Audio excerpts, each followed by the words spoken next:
Just wait for everybody else to get ready. Hello, chat. No, Pangoro is just Asgoblin personified as a Pokemon. Fuck intros. I'm live. Also, Doing intros. row three for me for Pangoro. Row 3. Yeah, row 3 for sure. But also definitely Pangoro will always be the personification of my best friend as a Pokemon for sure. Yeah, fair enough. I can't argue with you. Like, it's correct. I don't. It's solid. Yeah, it's also it's a compliment. Pangoro's cool.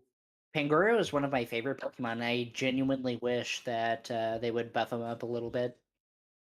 Like Has he fallen behind curve?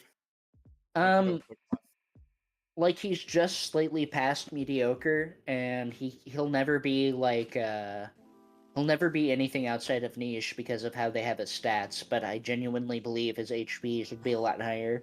If his HP was at least like 20 to 30 points higher, then he would be an Uber type. And I feel like the fact that they even made Pancham a mascot should make him, Uber type.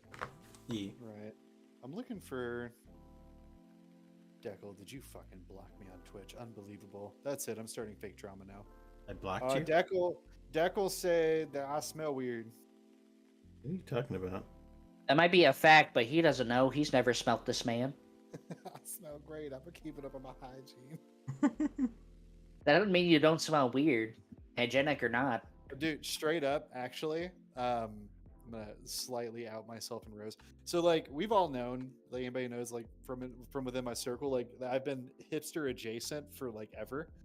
Like, we've fully crossed that threshold. Like, and I didn't really notice it till like 4 or 5 months ago, right? God, he's and it was IPA, isn't he?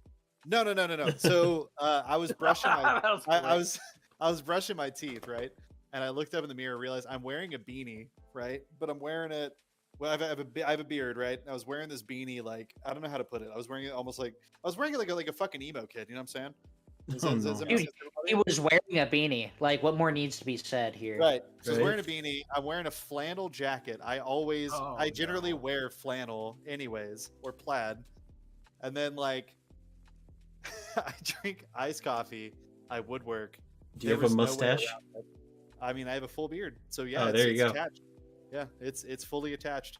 He's a grown man. Yes, of course he has a mustache. I've come to terms with it, but it's just true. He's out here listening to Neutral Milk Hotel, and I listen to so much punk music, and any variations or anything that's anywhere nearly adjacent to that like. By the way, I wouldn't the call hipsters. Neutral Milk Hotel punk though. No, I was just saying. Oh yeah. The hipsters have moved on from IPA. Now it's artisanal bourbons. Oh, that was the other thing I was gonna out myself about is okay. So Rose has a friend that sells those bullshit things or whatever, like those Sensies or whatever. Yeah. We were hanging out with her one day before we went on a cruise, and fucking we're hanging out with her in the hipster part of town because they got good food over there, right? And she goes, "Oh my God, there's a soap shop. Let's go in here," right? So we go into this like artisan soap shop, whatever the fuck, right? And Rose. we go in there. Okay, we're sniffing all these soaps, cool, right? Whatever. By the way, artisan soap has no business looking like a delicious dessert. It has no business. That's all artisan soap looks like. What do you mean? That's its entire business. It bothers why me. I'm not allowed at a few of those places around here. Did you bite the soap? No, so we go in there, we're sniffing around, and then we go home with some of these bar soap. We have not stopped buying artisanal soap since that day. Okay. You won't. Nope, you're screwed. So, me and Steph went to drop off the computer, and there was a place that we saw that I didn't make a big deal about then, but I did look it up when I got home. It's a sense bar. We're literally like, because like its whole tagline was like, have more than just taste at your, and like literally it's like, oh my God, I look at their website and they're like, they offer you like scents and like headphones to listen to unique music and sounds, and then show painting. I'm just like, man, someone really went all in with that. Right. That's awful. I'll be back. I must So- acquire cookie sheets for my lovely, lovely love. Hot Okay. take. Artisanal soaps are just Tide Pods for hipsters. They really are. They truly are. It was a little sad. My parents bought me some for Christmas. I didn't ask for it, but I did appreciate it. They're cute. I just Yeah. don't have a bathtub big enough to really use like a bath bomb type thing. Yeah. No, so You like know, ours are like Bathtubs are tiny. ours are when- like bars of soap. Like they're like big. Yeah, when Brothulu came over, we went to one of those places in Disney Springs. It's called Basin, Hmm. and yeah, we definitely bought a lot of fucking soap there. Oh yeah. When me, I don't know if Brothulu got any. Sylvan and I, back in 2017, went to Vegas, and our room had a hot tub in the room, which was great. And they had a little. We were in the Luxor, and it has like a connected tunnel to the Excalibur, and there's a mini mall in there.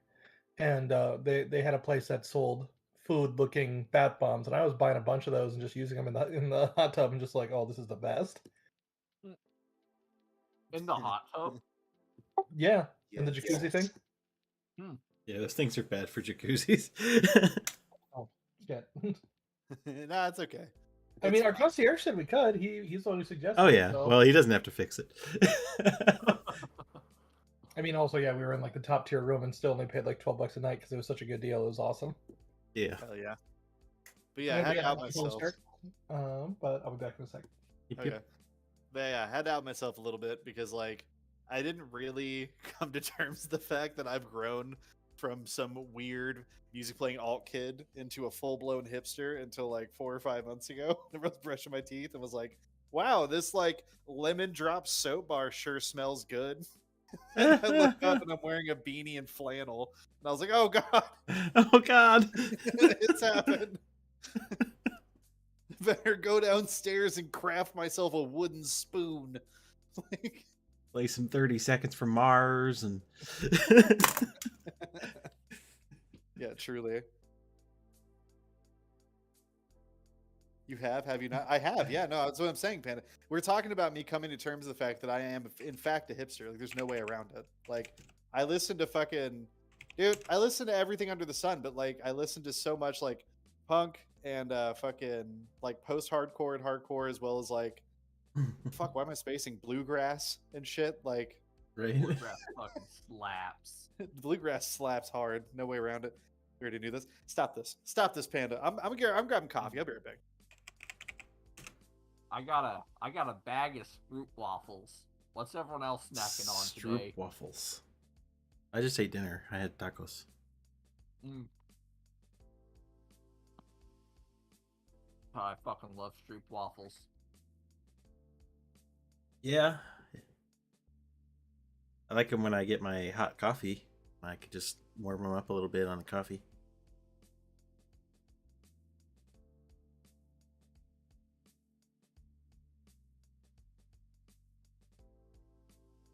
Excuse me. Yeah, I haven't tried them with coffee yet. It's pretty good.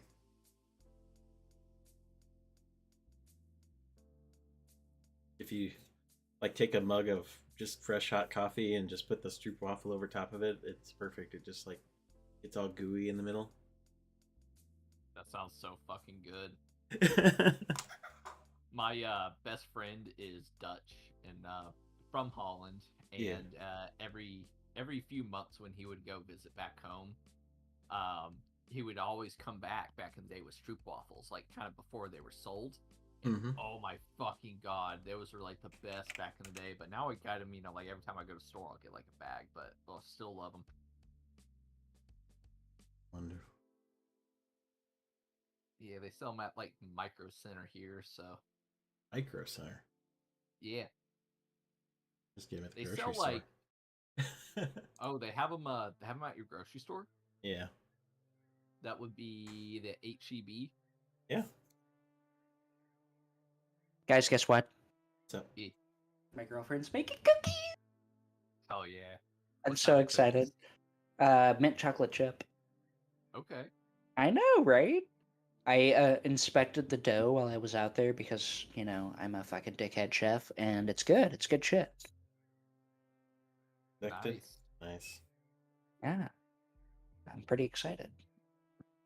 I only got a regular chocolate chip over here. I guess if I want mint chocolate chip, I gotta like brush my teeth before I eat them, Why would you brush your teeth? Fuck that.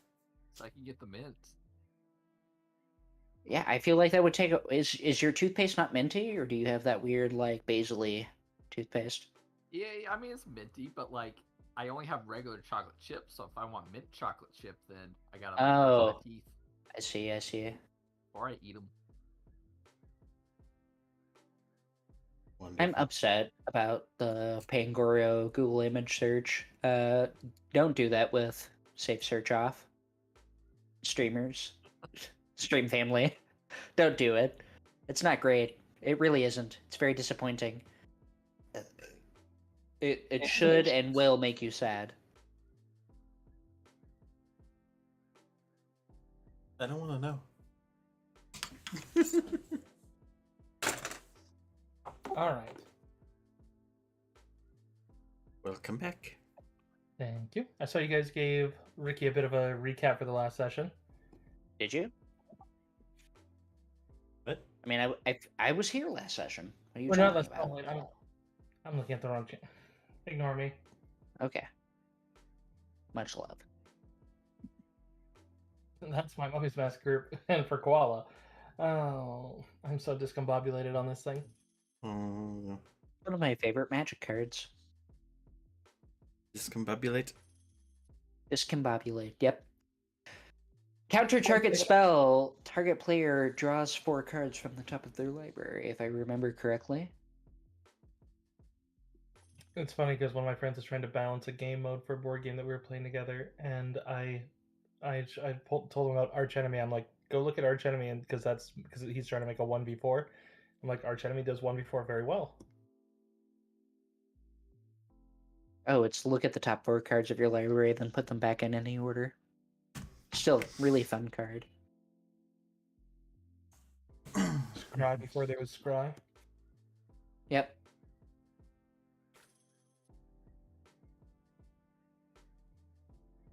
I'm surprised I actually don't run that in my commander deck anymore. I did for a second, but I'm back. I ended up streamlining my commander deck a little bit to fit more with my commander. Welcome back. Thanks. What were we talking about? Magic. Magic together. It's magic. We're talking about that game you don't fucking play with me. Yeah. Yeah, sure are. Son of a bitch. Here, hold on. Let me do an acrobatics about it. Oh. I fell on my face for you. Yeah, you certainly did. Straight on your face. Koala actually challenged me to Magic like a year ago and was Holy like, shit! "I'm gonna kick your ass." And we went into Tabletop 7. I brought out just like one of my old commander decks, and it didn't go well. It's a stacks deck, and it was Ugh. basically it's the unpleasant no one gets to play but me stacks kind of deck, Oh god. and I drew very well. Stasis and Taxus. It's using Gixis of Spores, and I got out the what is it? The Abyss Nether Vapors. That's what it is. Where whenever you play a creature or a land, you have to immediately return a creature or land to your hand. I don't think I've ever said this about you, but now I think I have to. Based on Magic solely, you're an asshole. You're an Just because I asshole. own a stacks deck, I played Truly- it once. Yeah, Truly, that was though, enough. If you play Magic, though, that is a compliment. Like, Yeah. that is a true, because like that means that you're doing things that are good enough to make others upset at you, which I believe is part of Magic the Gathering as a core. Yes. The very core of Magic to get. If you're not upsetting the rest of the table, you're probably not playing correctly. You're probably not doing it right. It's fine.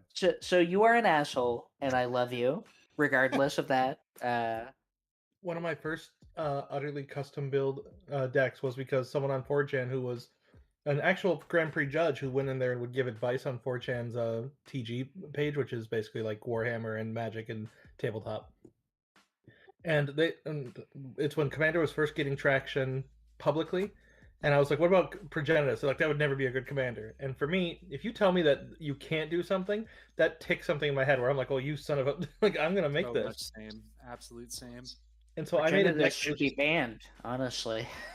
I made a deck that basically has a bunch of just mana converters and like all the sigils, and I was the fastest I've been able to one-shot somebody is on turn 4, where I managed to just be like tap the soul ring into the ring, into the ring, into the ring, and basically get up all the way up to Proggy.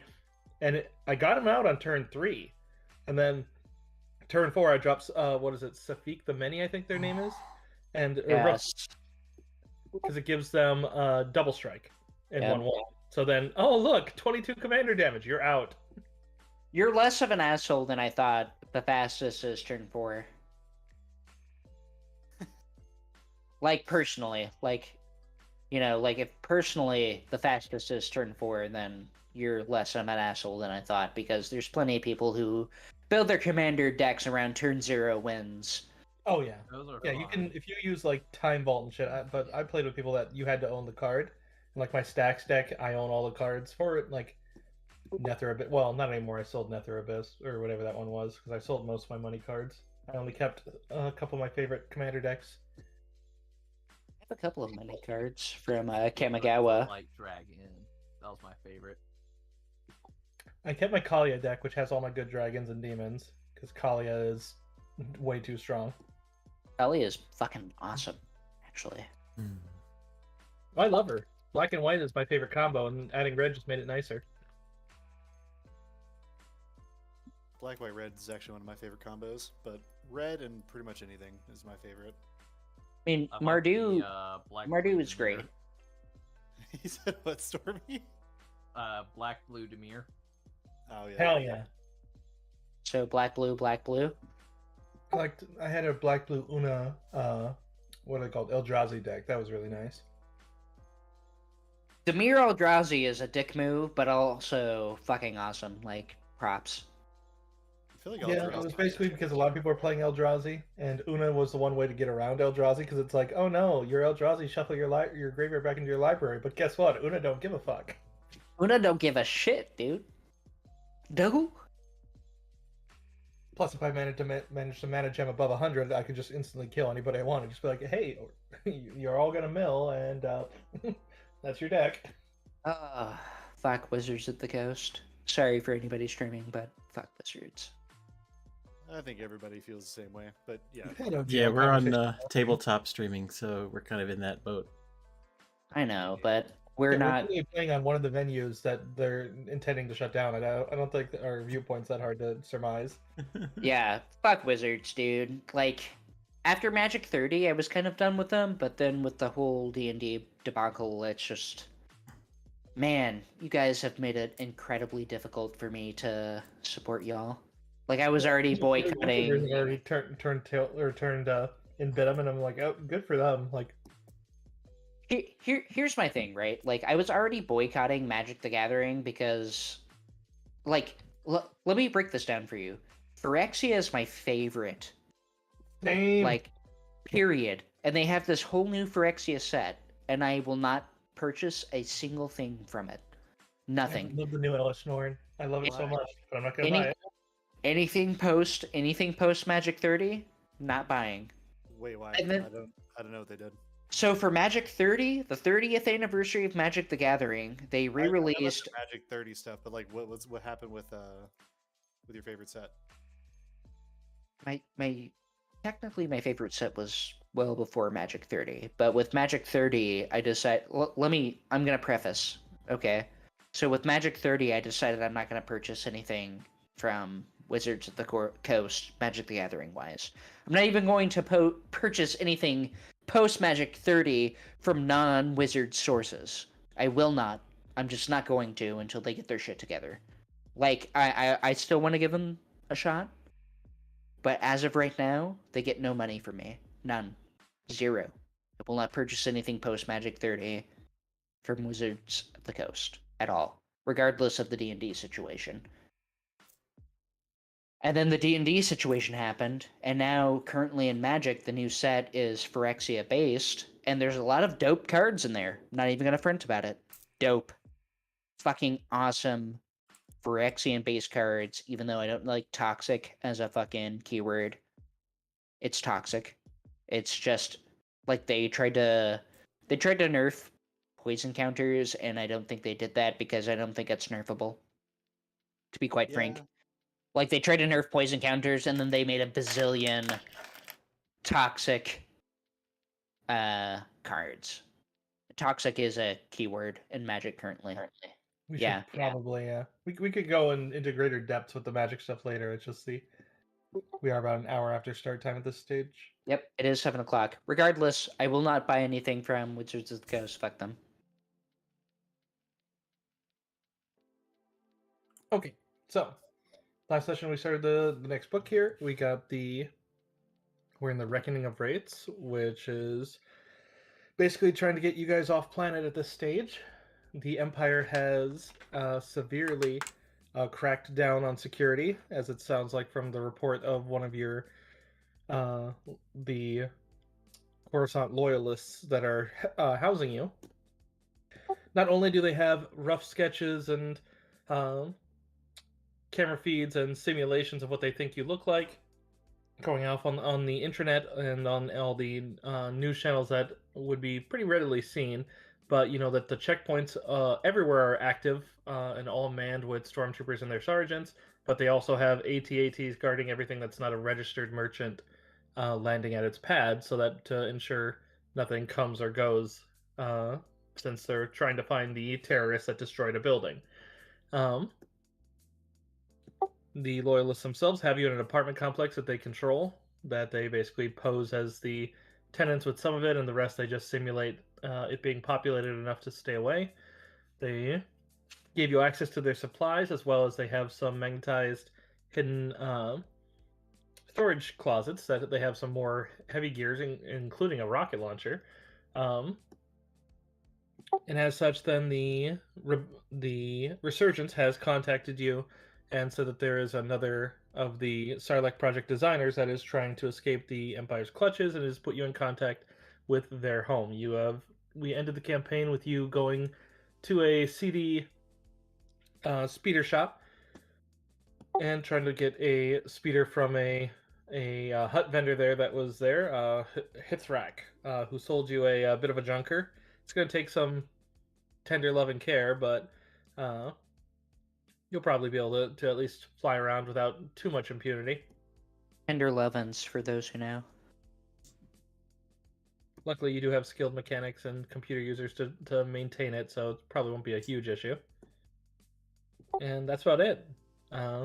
There's a huge presence of ISB as well as the Imperial Navy within the confines of the planet's atmosphere, so you would see regular patrols of TIE fighters and interceptors almost always above you in the high sky. But I have a roll I'd like to make, but it requires some amount of DM work. Is that okay? Yeah, that's what I'm here for. I know. Oh, we don't really meme. That's why I'm here. I know, but I like to preface. So I have the feature Trace, which lets me use computer skill for gather information, and I'd like to search the intranet for what our descriptions are exactly so that we can change them.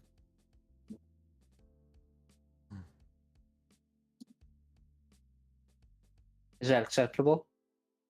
Yeah. I use computer 22 to find out what exactly our descriptions are.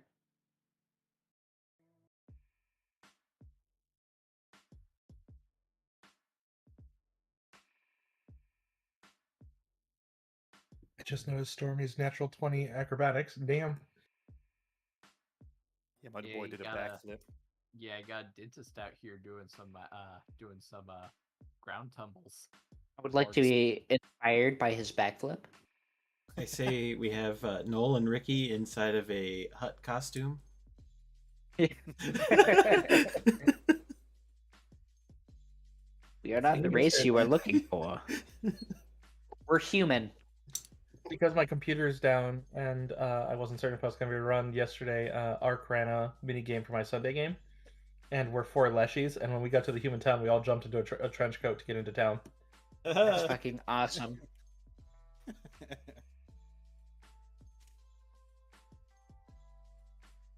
As Goblin, next campaign we play, we need to be 2 goblins in a trench coat. I have so many Duoc ideas for us. keep in mind, if y'all are making skill related checks and I'm not doing anything, you can always ask me to help and I can grant you a sizable bonus. Sure, let's have Noel over Ricky's shoulder while he searches the intranet. I'm trained on this, so I can actually do this right here and add like a bunch, well, not a bunch, but sizable bonus to this 24. I think I get to add like 4 or something to that number as well. That does make a difference. So 22 plus his 24 roll. Plus plus an extra 3 on mine, or Whatever it is. yeah, I gotta. So how much do you add? Let's see. He rolled a 24, Add so... a... Excuse me, sorry. Plus 2 plus 1. I add another plus 3 to that roll. Is So that it's including the standard aid, or is that in addition to the standard aid? So whenever I use a so I can grant a additional plus 2 bonus when using the standard aid, and then I get an So puts you up to additional 4. huh? So that alone puts you up to 4 then, because standard aid's 2. Oh, okay, good. And then I get a coordinate plus 1 stacking on a aid another per Okay, round. 5 I use then. it for. Oh, plus 5. That's And then tasty. sounds like it goes up for each round that he helps you. Mhm. Does it cap? Yeah, it does cap. It will cap for up to plus 5 off the coordinate, so I can do that an additional 4 times off that plus 1. For an Important additional question, plus though. 4, which would get me a plus 9 total off 5 total rounds. Then an important question for this one, Ricky, would be where are you tapping into the internet to do this from? Are you just going to get on your standard comms? Are you going to go for someone's specific computer to go check this? Where are you tapping in? Because like your comms can facilitate a connection to your data pad to do it yourself, but if security's up, that also may give them a position. Let me check my notes. Oh my god. I'm a dickhead. The only thing I have on my notes is money related. What? I'll tell you right now, it's not a hard check. I just need to know just in case anything goes awry, because it's basically you're tapping into the internet to look at the Google front page. It's not like Right. So I have had in the past access to Imperial computers. For argument's sake, could I go in like for argument's sake, could I go into a specific part of the deep web that would be Imperial communications as well? so. You're With trying my- to basically kind of VPN your signal before you go looking. Yeah, of course. Yeah, like I would Ricky would most certainly cover his ass and wouldn't go too Yeah. far. So like if there's someone who does catch on at that point, then I can roll, and then you basically are alerted, and then it kind of becomes the Boris and Goldeneye scene where you're trying to basically counter their location. But in this case, I'm just asking where are you tapping in, and just because if you're doing it from your own personal one versus like you're at the car dealership right now, so it's like Got so- you. So Ricky would certainly start at basic intranet, right? But he would also go as can I do an intelligence roll to see how deep he would go? I feel like we're miscommunicating here. I'm just asking where are you tapping into the internet? What computer console are you using? That's all I want to know right now. I don't need to know how deep you're looking just yet because I Oh. need the first gate opened. He would be using his datapad. Okay. Because basically what it comes down to is it's a standard system rule because it's basically depending on how the internet sees a public view. All computers get a reaction roll either from hostile to friendly, and that determines the DC. So I can't even move forward until we get that point. That's all. Yeah, he would be using his datapad at this point because I don't think I'm pretty sure we're out of any amount of like because we're like underground right now, correct? You're currently at a Shady Huts car dealership, and your friends are buying a speeder. Yeah, then he would be using his own datapad for sure. Okay, that's all I needed to know. Yep. Continue on. What were you saying you were doing? You're going deep, and you're looking in Imperial communications. Yeah, he would go Yeah. into Imperial communications as he would know as that is safe, right? So, Yeah, we're playing like if he knew Star that Wars going Saga to edition. this, yeah, for lack of a better term, like going to this website would cause issues, then he wouldn't go there. But if he was in a deep web forum where people were talking about it per se, then he would be fine looking in there and making assumptions from there. Got it. Okay, so I know what I'm going to give you then. So, Okay. So first of all, you first realize that the communications like frequencies that you've gotten up to this point pretty much are all dead. They've either caught on that you use those particular ones or scrambled all of them. I mean, granted, it was a major attack to them, so not exactly surprising. But you Right. would be able to find some as they're definitely probably the greatest public or public facing that you'd be able to find would probably be Compnor, because Compnor, they know you have aliens, and they're all too happy to assume that the near humans that are described to were probably aliens too, because it's Compnor, and they're kind of racist fucks. But Sons of biscuits. Crix loves them. They were his best friends one day. I was wondering to myself. I didn't want to interrupt, but is that the dudes that jumped me? Yeah, same group, yeah. You got a couple of their pamphlets. Yeah. Oh, that's right. Yeah, I was keeping them as a collection. Yeah. Okay. The one dude tried to flee through the turbo lift, and you're like, nah.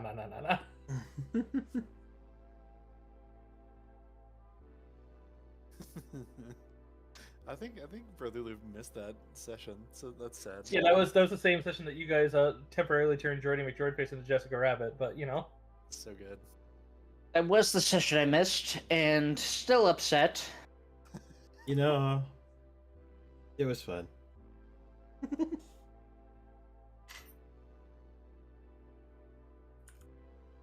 Did you guys actually clip me saying that to him? Because if you did, God, Yes, Oh, absolutely. Yeah. Oh, we 100% did.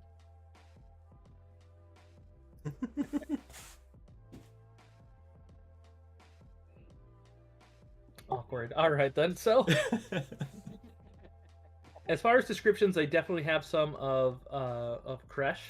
Kresh, they have. It does seem like they're utilizing full-on cameras from some of the fight, even if that area was supposed to be fairly off limits. But it does seem fairly restricted. Like the scenes they use, it's clear that they don't have much. You would see that it does seem like they're operating under the assumption of an Ugnaught. It did seem like that went by pretty scot-free as far as that assumption. However, there are reports that you see that they say that it may be some other shorter race. Like they're basically considering other ones, but Jawa isn't like immediately like described. It just simply lists off like there are races around that height, or they could be a particularly short near human. Okay, so Jawa safe is Kresh relatively safe, or is he completely Kresh is very much exposed? exposed. He was kind of not wearing armor and kind of full face visible. And then assume 2 humans, correct? 2 near humans. Also looking into the data, they don't seem to have much on Miria, other than the fact that they. Oh, actually, wait. I do need to give them one roll. They might have figured out one thing since they did also see her face. Let's roll it.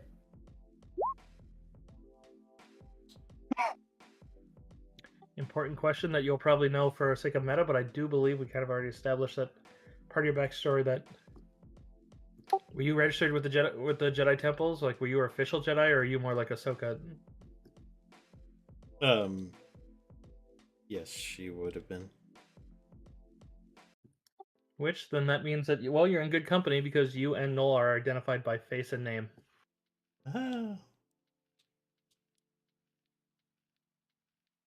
Noel, they seem you'd be able to find articles that it looks like they're also going after his family.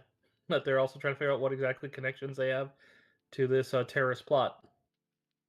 You even find a little video that seems to be Noel's father giving this stern condemnation of the attack, and that if his son was involved, that he would. It seems like he's saying very mean things. We'll just simply say. Noel's father is not approving. Somehow He seems to be double speaking about the he doubts that his son would do such a horrible thing, but if he did, he wouldn't be his son for much longer. Like it's pretty nasty. Yeah, of course. Which realistically, we didn't blow up the building. Yeah, but nobody's That's gonna true. believe You that. are innocent of that. Yeah, of course. Realistically, yes, but does the public know that? That's Actually, not- that's a good question. Does the public know that we didn't blow up the building, or do they? Oh no, you're all listed as major galactic terrorists right now. Okay, Oh, so yeah. Oh, this yeah, is we a are. terrorist attack as far as general news is concerned. Yeah, the Empire isn't gonna broadcast that they blew it up. Yeah. Yeah, it collapsed sideways and hit other buildings. Like this is more than just that building got cost. It's like, oh no, quite a few civilians. It was not Yeah. a good move. I'll be right back. Yeah, as soon as he pulled the detonator, I was like, we're gonna be in some trouble for this.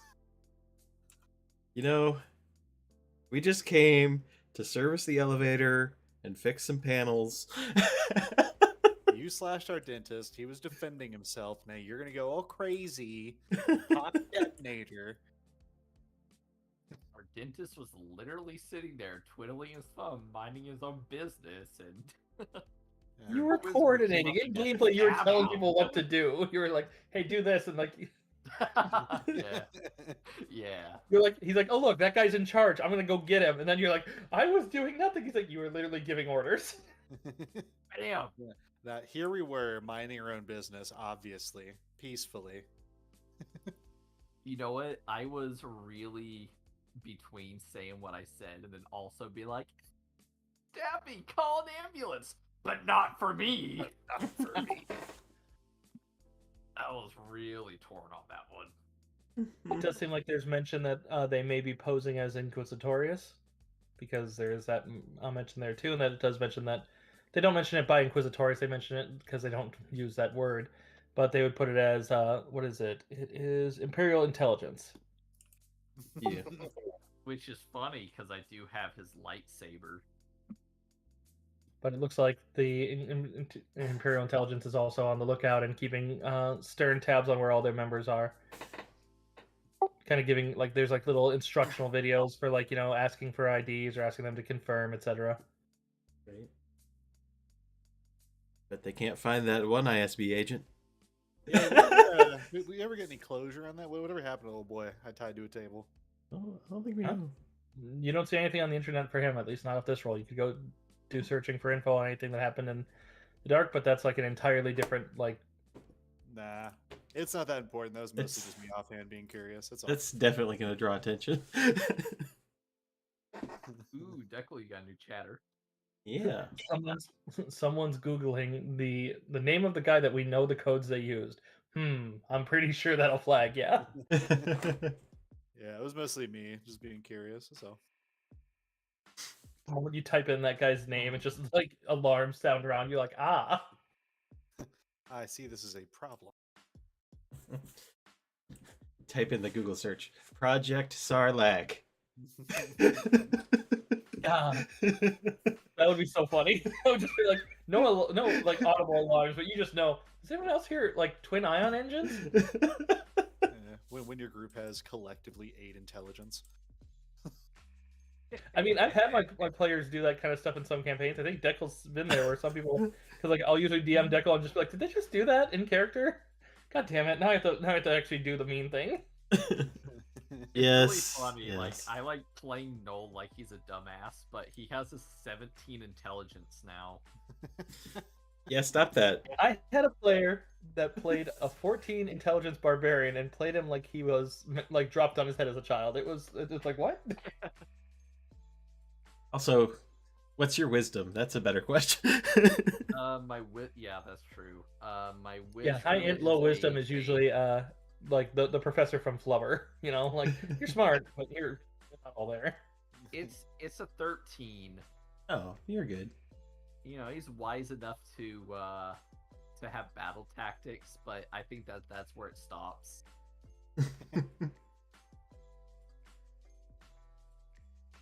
But yeah, so you guys know about the at this stage, I'd say be very wary about deviating even more so than normal. Last time before you saw it was like 5 minutes to get an ISB patrol car that might start investigating why you deviated. At this stage, you can pretty much guarantee that they're probably a minute away, since there's almost always like a TIE patrol overhead that is. You'd see that you'd be able to see multiple instances where they're diving down into traffic, where they're basically helping enforce, and they're being very stringent on anything that's out of order right now. Indeed. So they're overreacting, clearly. Very much so.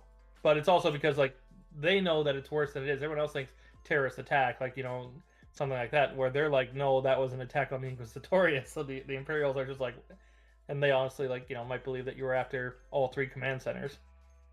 Right. And they know there's a Jedi involved. Yeah.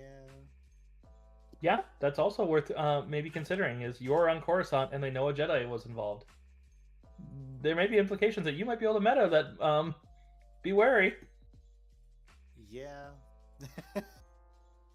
Yeah, we need to get this dude and find a way out of here. Yeah. Well, like I said last session, like and this reaffirms what I was saying. Like we need to like as much as we can limit our exposure, as much as possible. Obviously, yeah, it's very obvious. I'm just stating it out loud so that everybody has it like fresh and in the open. You know what I mean? Like it needs to be very important. Oh no. Yeah, fucking. I would be stoked as a person, right? Because that's my favorite villain. But also, I would be mortified. Oh yeah, Saga Edition stats him out, and yeah, no, you wouldn't be winning. Is it that. really? Oh yeah, there's stats for Vader. I'm so excited. I'm not, but I am.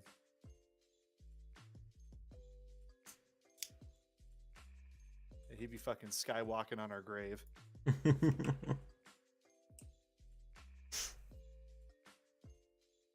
God, I'm just imagining the fanboy squeeing if he just shows up somewhere near you guys and you're just like. It would be. Crash would be deeply unsettled, I think. I suppose like the general public doesn't even really know about Vader. So Yeah, because they believe Anakin died in the war and he was the war hero. yeah. So I guess Crash would be kind of indifferent about it. I'm back. But me as a player would be fucking losing my mind. It would just be like, oh look, that's a weird looking Inquisitor, and then out of character you're just like, we're all gonna die. Wait, there's an Inquisitor? No. We're talking about like our exposure and stuff, and like Oh, okay. Yeah, Just just different- because like you're on Coruscant, they know a Jedi is involved, they know that you attacked the Inquisitorius. There's a risk Vader might get involved if you end up getting too sloppy. Because like hunting Jedis is kind of his thing right now.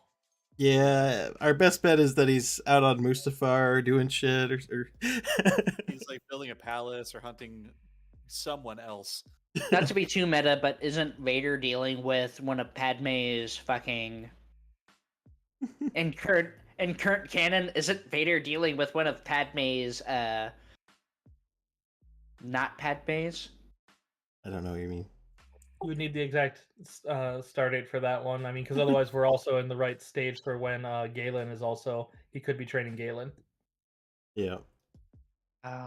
See, those things overlap, though.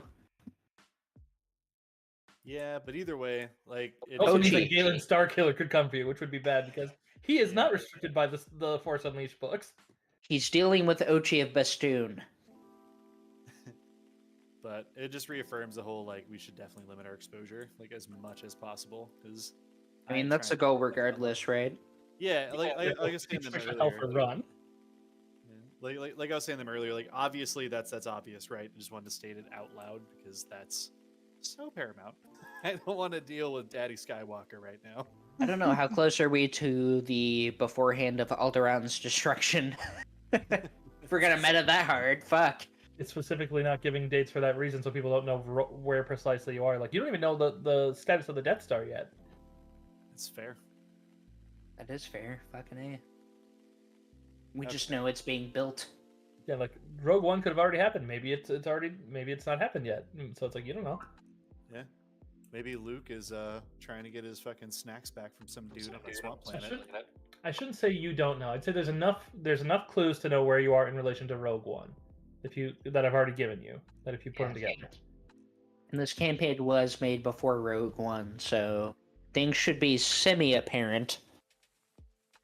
Yeah. Which, to be quite frank, I don't think he's dealing with Ochi of Bastoon right now. He very well could fucking hop on us. Yeah. really not trying to deal with him. So, Yeah, we don't know, but we need to figure out a plan. Yeah. Okay, so do we know well enough the only people we really need to disguise? And granted, I was gone for a second. I'm sorry. I had to give my girlfriend some love. Well, upside is your plan is to go down to because like the plan that, or I shouldn't say your plan, the plan the rebels sent you, or the not rebels so far, sent to you is that to go down to the lower level to get to the other, because the other apartment is on the mid level, but if you go down to the lower level to go around the checkpoints, you'll probably only have to face one checkpoint. Being as you have your own airspeeder, you could utterly avoid it. Then it just becomes a matter of not being caught avoiding it. Yep. Let me ask you this: am I known in my current spacesuit? In my The Ugnaught suit is very much identified. Okay. Now, granted, like you could easily change with your computer skill, you could change its codes, and it's not like they're gonna change the entire uniform of all the Imperial Ugnaught technicians. I'd like to change it not only with computer but physically, if acceptable. I don't know what role that would take. I'd say mechanics is general item creation and alteration and destruction. Okay, I just let me needed give to you because they have like descriptors and stuff for me that. a 28 to make my suit look different. And how what way though is what I'm asking. The base suit I assume is in. What does the base suit look like? That's something. It's like a spacer CBRN suit, so a little bit thicker than the standard spacer suit. I would certainly like to change its coloration in general and add like little pieces of armor throughout that doesn't necessarily give me like armor mods. You know But what I make mean? it look like it's patched, like it's been patched multiple times. Yeah, yeah. I'd like to make it look very patched up and unique. Yeah, you could probably find some dye or something, or use something handy to just like darken the color to something else other than the baseline like jumpsuit orange. Yeah, like ship oil and shit like that. And Okay. for our Wookiee, I would like to get. Well, we already have a cloak for him, right?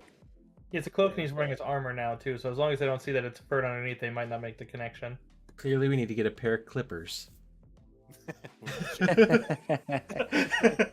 Shaved Wookiee. God, I don't want to Google what that looks like. That sounds horrifying. That Jesus. sounds horrific. I don't think I've ever been challenged Probably to looks Google something suit like a so shaved hard. bear. How many rows on that Google image search? Oh god, there are things. There are things for it. No, No. I see it. No. Woo! No. There's not a single one of these that are okay. One of them has 3 nipples. Which, to be fair, is not confirmed nor unconfirmed. Oh, this is canon right here. No. Oh, this is canon. Copy image, and I will post this in Yeah, chat. I saw it. Yeah, let me see. It was Let me the see. prosthetic one, right? I'm sorry. Prosthetics. Yeah, official show prosthetics, official movie prosthetics. No, this is from Oh no, okay. Let me show you Saga, something. literally from Saga Edition. Like this is a long time thing. It's what a fucking Look. shaved wiki looks Look, like. he could pass himself off as an ugly human. I probably could. No, he couldn't. He could pass himself off as the things from Book of fucking Boba Fett for those who have seen it, but Those fingers don't look like they could house claws. He said what, Cursive? Those fingers don't look like they could house claws. It looks almost Yeah. like human. why our current fingers could house claws? I mean, Wookiees like actually have like a muzzle, and actually like. Yeah, actually and they I have mean, that guy's retractable a bit of a claws. muzzle. It looks like he has like a face distortion going on there. So Either way, we're not shaving Crash. Yeah, yeah, you're right. Regardless, thick cloak. Will we have to pay for a good enough cloak, or did we? I know we had one in canon Yeah, like a previously, poncho. but I have one actually. Like I've just had one with me. It's an all temperature cloak. Ricky, cool. we could put you in a gonk droid and have you drive it like in a mech. Don't need to. I've already edited my costume. But that'd I've be so already cool. edited my costume as much as that's That'd badass. be so cool though. Yeah, keep that in mind, please. That might need to happen after this session. All right. So at this stage, yeah, you can definitely disguise yourselves. You could also try it, but if you want to try to disguise and get through a checkpoint, that's perfectly reasonable.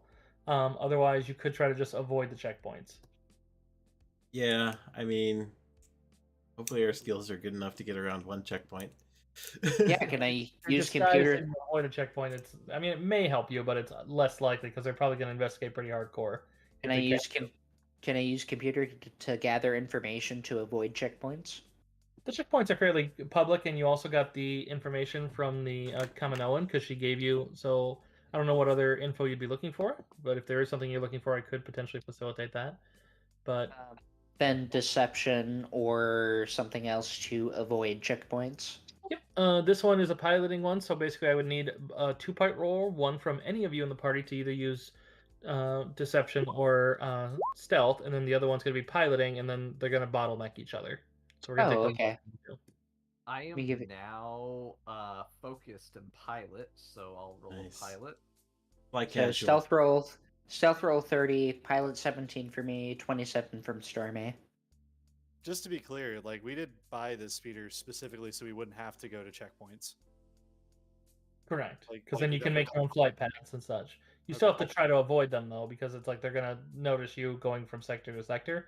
The big thing is, if they can't identify your speeder and you go down to the lower level, they don't pursue down there very hard.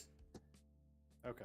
Yeah. Then 30 for stealth, Because right now okay, and then what was the piloting roll? 27 from Stormy. Okay. So I got to roll on this.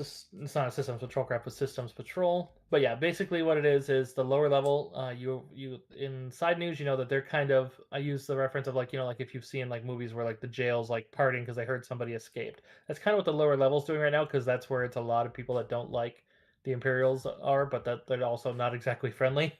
And also, keep in mind there are ogres on Coruscant, so they're also kind of going crazy because Coruscanti ogres are definitely a creature. Fun times. It's actually so cool though.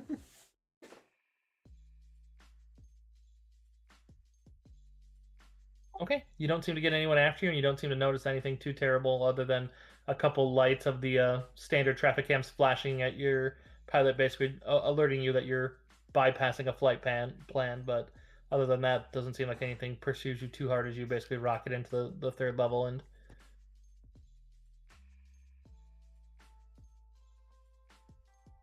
oh, correction, no, Nars Rust is in the lower level, so yeah, you're basically staying down here, so you don't gotta worry about a second checkpoint, not yet at least. Yay. But I the was Nars maybe Rust negative. is deep in the heart of, or excuse me, you're looking for Trenel's Flop House, which, because you got the name of the guy was named Trenel. The Nars Rust is the district that he's in.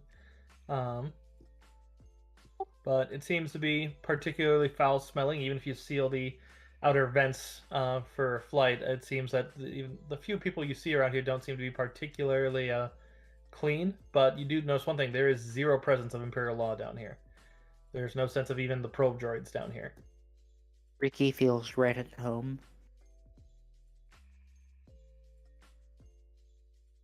Following the locations that Admiral Varth gave you, you are able to go to the permacrete structure. You can see that there is a flickering holographic display that seems mostly out of order, but every so often flashes long enough that you can see it's advertising hourly rates. You can see that there's a group of some tough-looking youths, each sporting rather similar-looking clothes and colors. They seem to be loitering outside the hotel. Could I do a social science roll? They're a gang. I would say it doesn't take a roll to know that, yeah, that's probably just a gang of kids. Like, they're not, probably not, but I mean, if you want confidence. I was joking, but okay. I mean, it's Yeah. I know you were joking, but it's pretty apparent they're a gang, right? Yeah. But like, as far as which gang, would that be a social science no like roll? Yeah, you could roll one and I can maybe give you something, depending on what you roll. How about a nat 20? Nice. for a 30. As you look at what they are, what they're wearing and stuff, it doesn't register to any that you've ever seen on the internet or otherwise. They're probably local. Cool. It's the tunnel snakes from Vault 88. Tunnel snakes rule. We are the tunnel snakes. Yeah, that's a tunnel snakes over there. They're a pretty prominent gang around here. I can show you a real tunnel snake Amada. I'm sorry. Oh no. Boo boo. Stop criminal scum. Okay, what are we doing? This is about to devolve.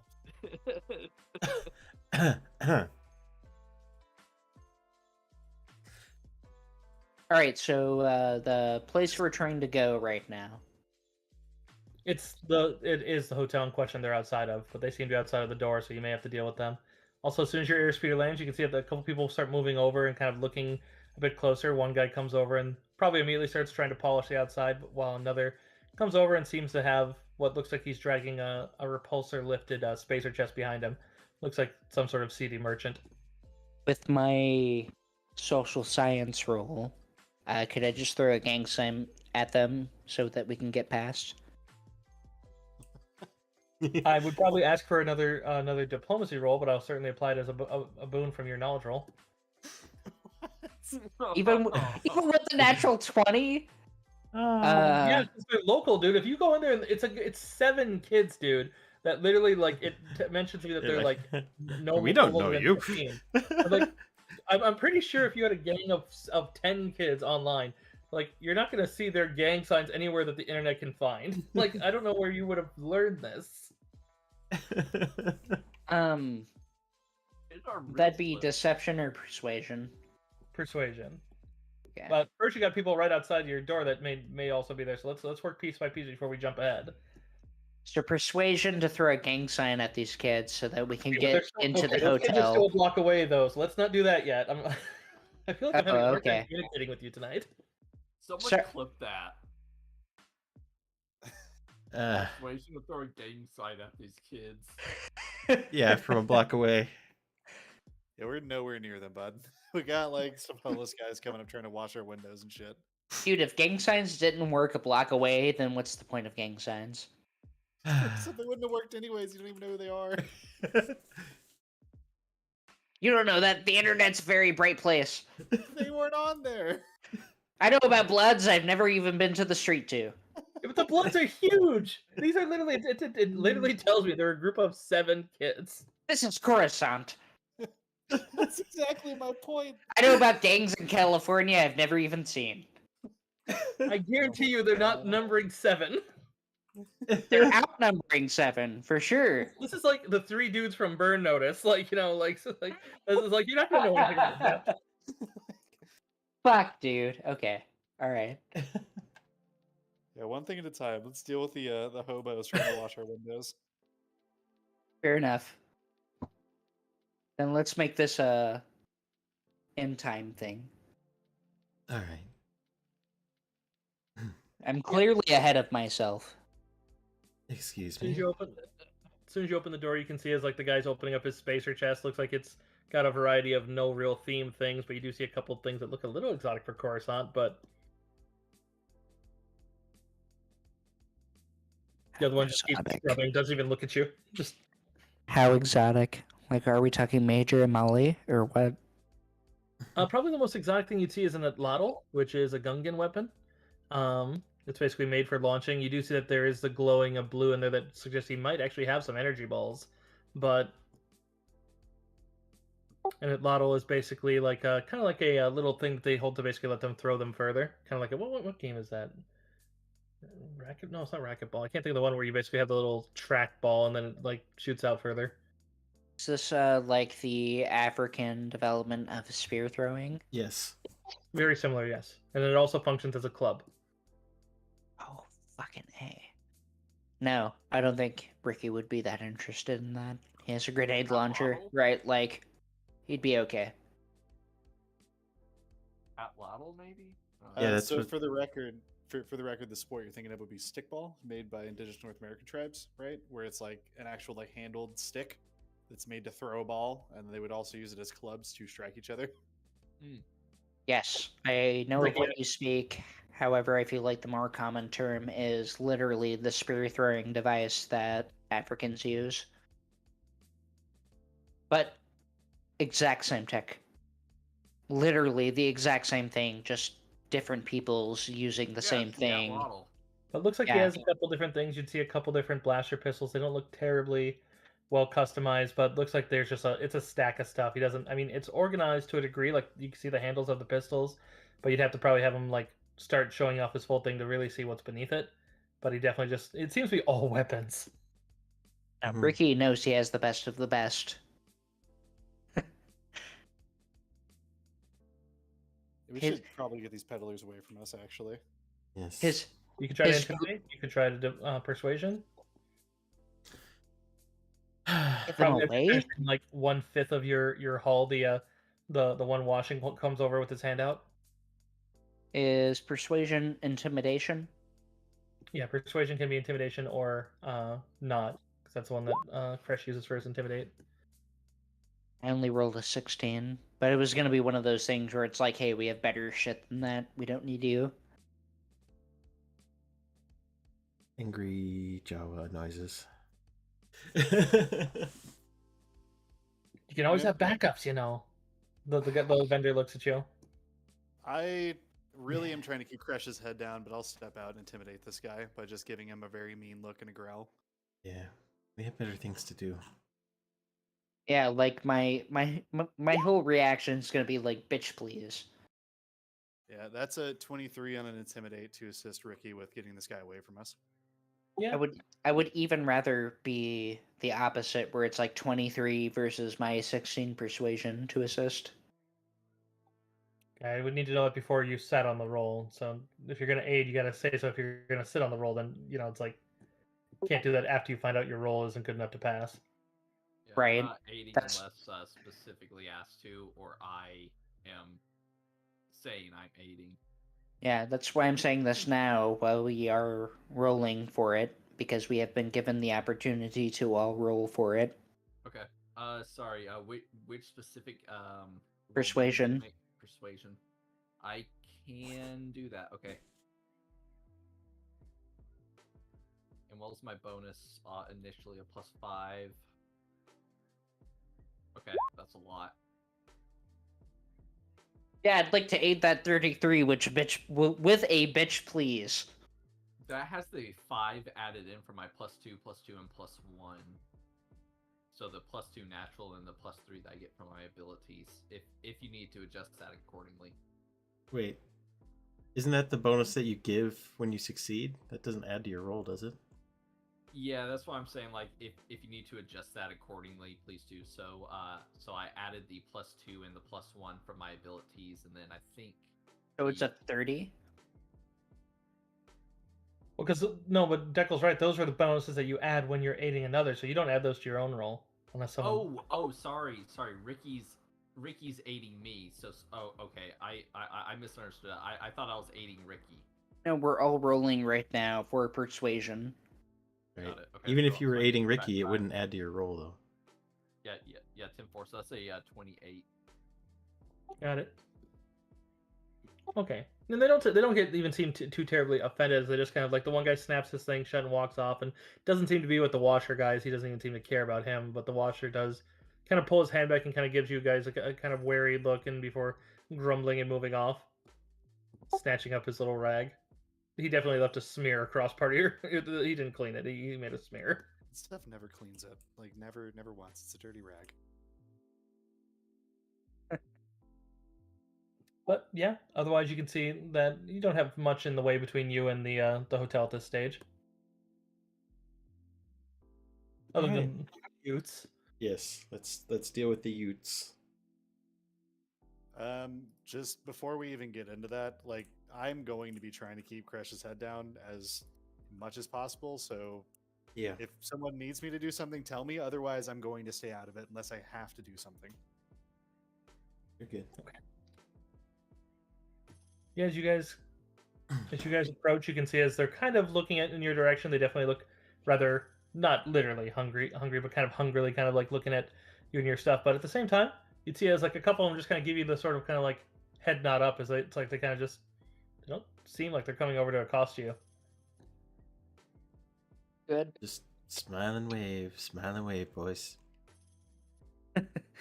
Yes, penguin strat. Smile and wave. I mean, you can kind of see that they're definitely eyeing that. They notice that you all have weapons. It seems like they're not exactly like, oh look, grenade launcher. Have a good day, sir. Also, I mean, even if Kresh puts his head down, I'm fairly certain they can. Like, I doubt he's that big. That's probably heavy armor. Yeah, no. Yes, honestly, yes and no. Yes and If yes. they saw actual Beskar, they'd be like, nope. Yeah, you go right into the door of the hotel. It's cluttered with all sorts of manner of garbage and junk. You can see that there is, like, the interior is no cleaner than the exterior, really. Every surface seems filthy. There's rather torn chairs leaning up against the grimy walls, a thin metal counter covered in flimsy paper, old garbage, and empty food packets. If you lean behind the counter, you can finally see that it's not unoccupied, but chained to the floor seems to be just the torso and arms and head of a 3PO droid. His gray exterior is patched with rust and corrosion. Only one of his eyes is glowing rather dull in the lobby's dim light. The other looks like it's dark and just unseeing, and big heavy chains keep him just utterly strapped to the floor, and you realize very quickly that it's either to stop his escape or his theft, or maybe both. Ahem. But it's just kind of a there's kind of a dismal, just kind of, and then there's something like a little chirp inside of his thing, like a little, and then he's like, "Oh, hello. How may I be of assistance?" And then he just kind of grumbles and puts a metal fingers to his non-existent nose. We're looking for a friend.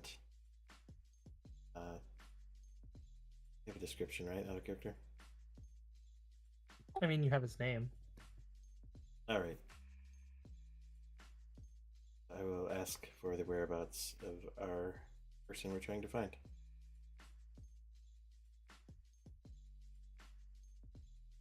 So you see as again there's that little blip as it kind of like whatever official programming seems to take over, and it just the requested information is confidential as per clause of our establishment's rental agreement. However, for a small fee, payable in standard credits, the clause can be waived. Yes. What is the information fee exact? 50 credits. Here. Hold out a credit chip for 50 credits. Yeah, as soon as he just directs you to plug it into a little socket on the desk there, and as soon as you do, and it draws out 50 credits, and then it's like, fantastic. Sir Trenel, Pavel Trenel, right? Yes. Room 5212, 5 floors down. Please feel free to take our turbo lift, which you see is hanging open by like, and it looks like you see the floor is not even level, or the stairwell. Ricky's gonna look up at Maria, be like, "Let's check the stairs." Yes. Have a nice day. Then at that point, you'd hear less of the official just say, "Yeah, you too."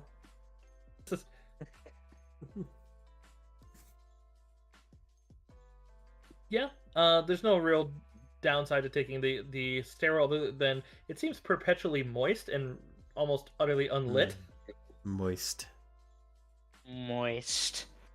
Well, I don't care about light anyway. As you get down to room 5212, you can see it's constructed of a rather thin alloy and covered in a peeling wood veneer that they made to try to make it look nicer, that maybe looked nice around 20 years ago. But it seems to have a door chime, or you could just knock.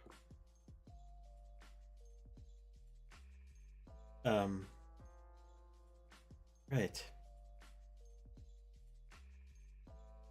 I guess I will press the door chime. You linger for a bit. You hear it go off in the interior, but no answer. Ricky's gonna knock to shape in a haircut. No answer. Can you open this, Ricky? Well, yeah. Think What of do mech- we think it might be below your lowest mechanics check, but how much you add to mechanics? My mechanics is a baseline 15. Yeah, which means it's not even a check for you then. Yeah. Then The math will be easy. yeah, Ricky's just gonna break in. Yeah, you easily bypass the lock and the door pops free. I'm going to sense surroundings. Ricky's going to ready a blaster. So you can easily hear a hollow vid, some large whines coming from within. All right, Miria, you can see as you're looking in, there doesn't seem to be anyone in the room or even in the room surrounding. Seems like this level, you see a couple like behind you, but none of them seem to be like waiting by the door. A couple just minding their own business or enjoying their own business, but I think anyone's here. as you Can drag I? open, or if you want to push open the door, you can if you like. Yes.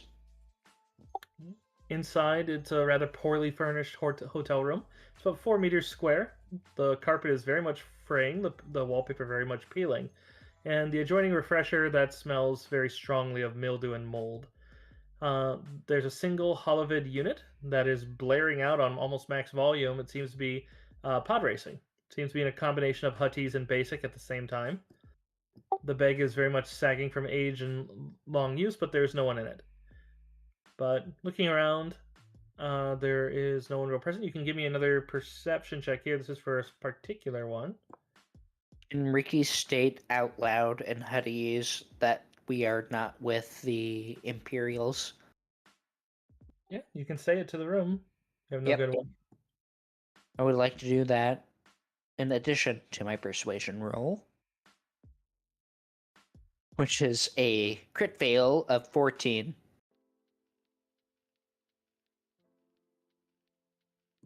Miria, you can see that there's looks like a scrap of flimsy paper on top of the holovid. And no answer to your call, Ricky. Just seems to be just the pod racing results. Alright, I will check the scrap of paper. Seems to just have 2 words in basic. It just says invisible hand. If you'd like, you could roll galactic lore for me. Yeah, I will show the others. If I'm being shown that, I will also roll galactic lore for a 20.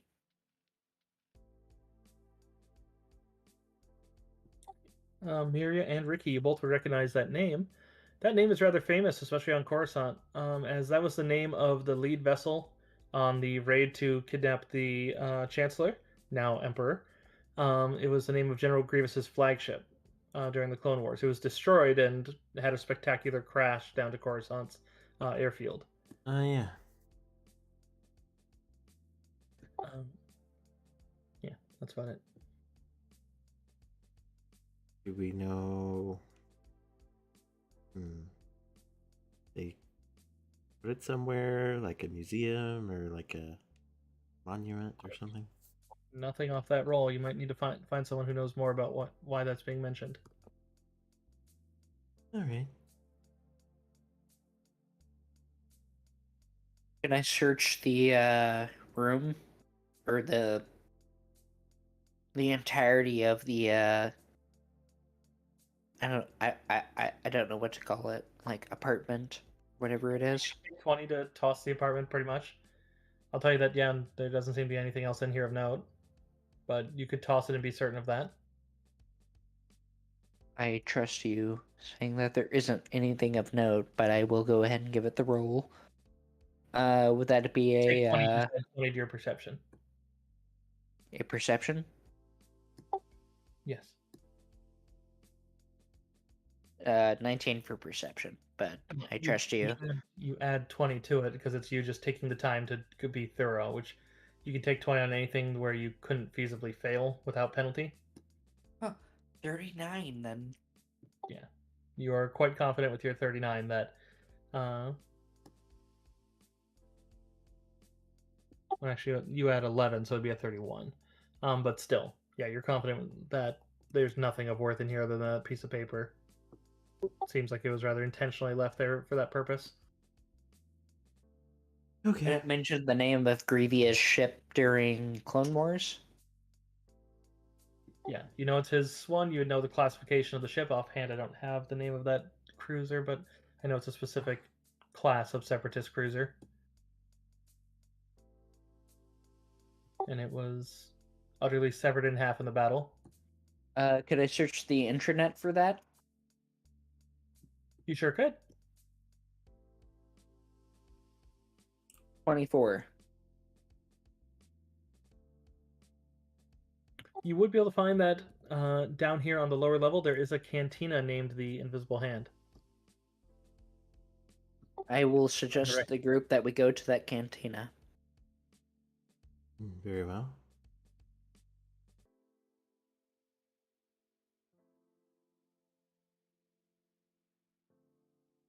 It's not terribly far from here, so if you want, you could take the airspeeder, but it's only a couple blocks away.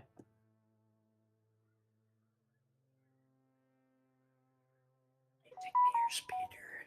Should Just probably keep it take as close as anyways. possible. Yeah. We don't want to leave it laying around down here. Hey, we also, just in case, we get made or something, need to get out of there. Yep.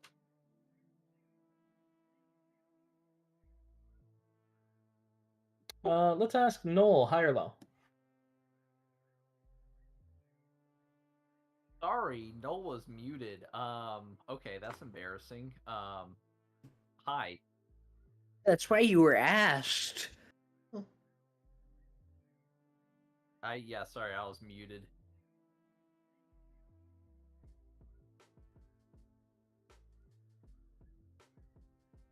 Well, it was very high.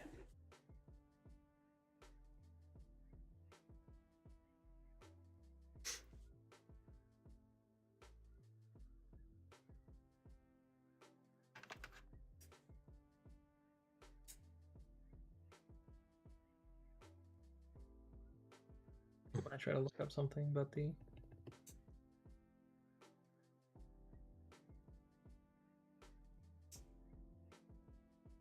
All right, so stepping outside, as you go out, you can see as there seems to be a pair that seem to be discussing what looks like the maintenance panel of your ship.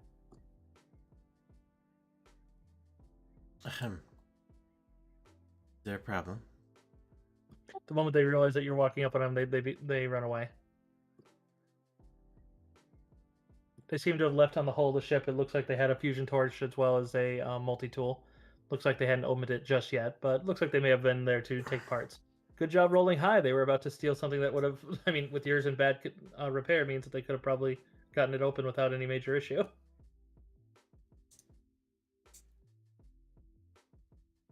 Well, glad that went well. Scroungers, baby. They're everywhere. Yeah. Saying we need to leave an angry fucking Jawa turret.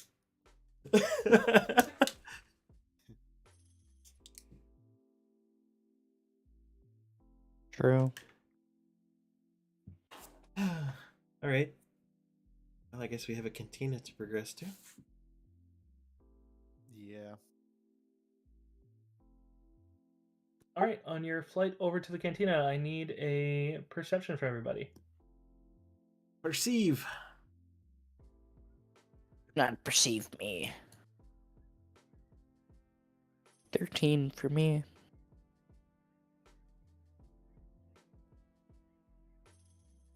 29.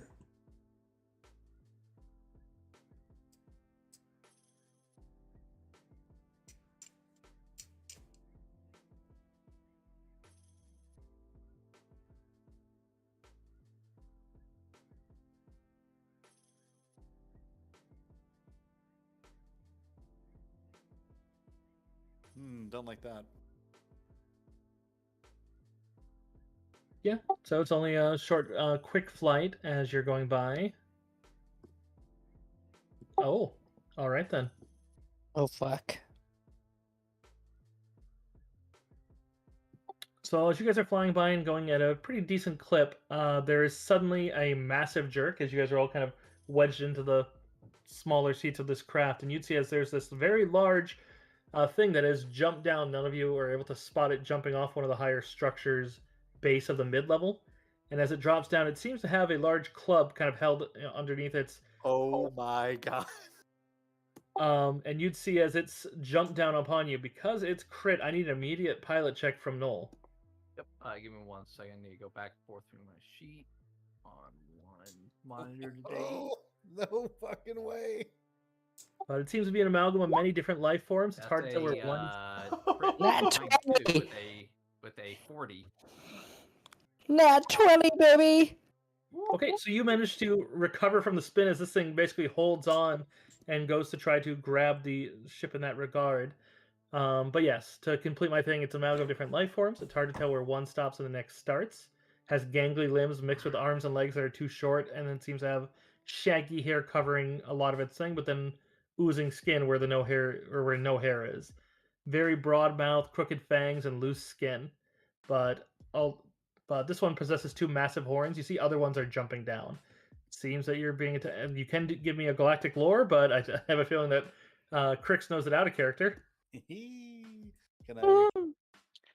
Sure, I'll give you a galactic lore. Yes, I would like to know, and I don't. A 22.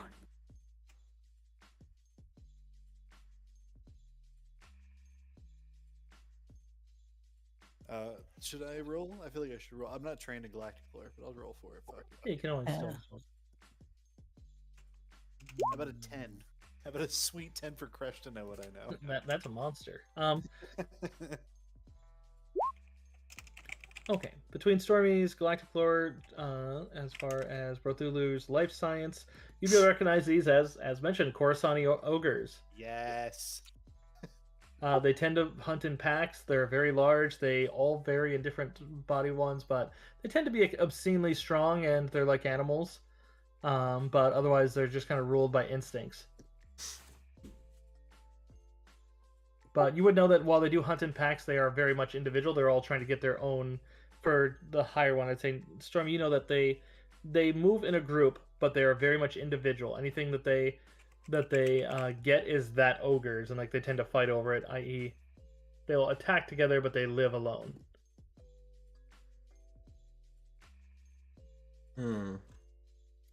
But Stormy, you managed to basically tumble the craft in order to kind of take the hit.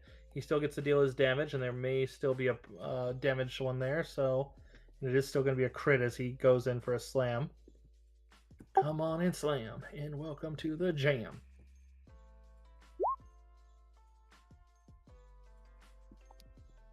Come on, slam. Welcome to the jam. So that's going to turn to 30 damage, so which I put the stats in the notes. Well, it's not destroyed, but that's 25 out of your 30 hit points gone in the first attack. Oh, Jesus. Yeah. And it's going to get thresholded. Would like to shoot, said ogre. And you lose all power, Stormy. That's the reactor. Oh no. Oh no. That was on a critical hit. A reactor hit on a critical hit. Your ship just exploded. Are we Luckily, you alive? wouldn't be, well, we have to roll and find out, and you're going to be falling. I cast Featherfall. Do you have anything to mitigate that? I guess because Ricky's there, you could do a immediate mechanics to try to save the ship. It's still going to be guaranteed out of power. This basically would stop a catastrophic explosion. A 34. Would that be enough to like get us to the equivalent of like a stalled prop, and I can try to glide? I know I don't have wings, but like try to glide somewhere for like a rough or for like. If you get it, yeah, you basically would get a controlled pilot crash roll landing. to do a controlled crash, kind of like what you did before. That was a controlled crash after a power loss. This one's even worse, unfortunately, because it's a reactor that is literally about to go nuclear. 24, not too bad. Granted, keep in mind their nuclear is very small. It's just the ship, but okay. Yeah, Trey's able to buy you a little bit of time as this thing starts descending. You're gonna have to focus on crashing. Everyone else will get a turn. You see, other ones are jumping down, so I do got to roll for the other two. Or there's one more that rolled high enough to bypass since there's. Okay, but you see another one just zip past and basically fall down even farther. and the other one you see coming, so that one's going to be on initiative. But yeah, it seems like a trio of them were jumping down. There's more hanging on the ceiling that if... So at this stage, I'll go initiative. Stormy, yours has to be to land the ship if you want to land it, or otherwise... I mean, it's still probably going to go nuclear in about a round, because basically someone has to keep maintaining it. Yeah. I'm looking for characters to add. Where were they?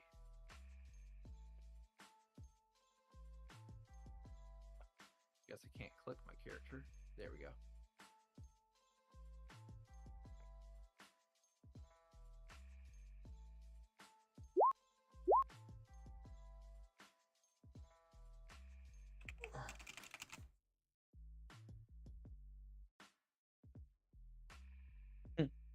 I have 2 on the field currently. Yeah, I see that, so I'm eliminating the ones that don't have them yet.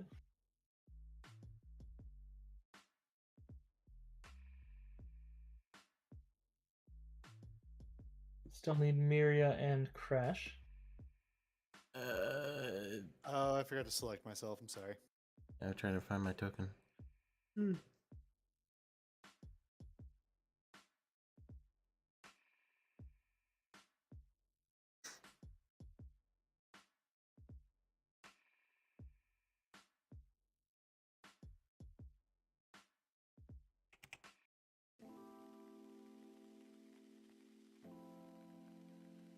Okay.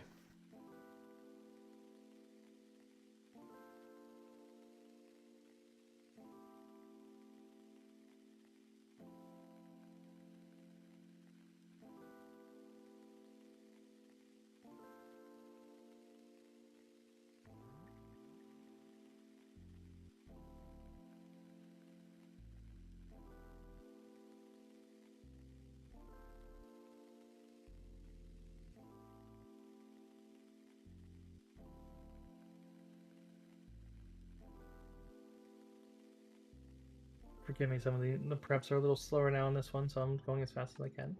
You're good.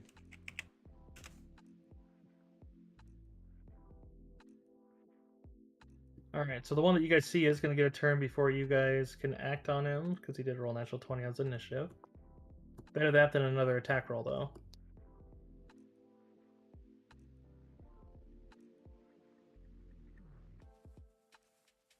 Luckily, this one you can do defending or evasive maneuvers against Null.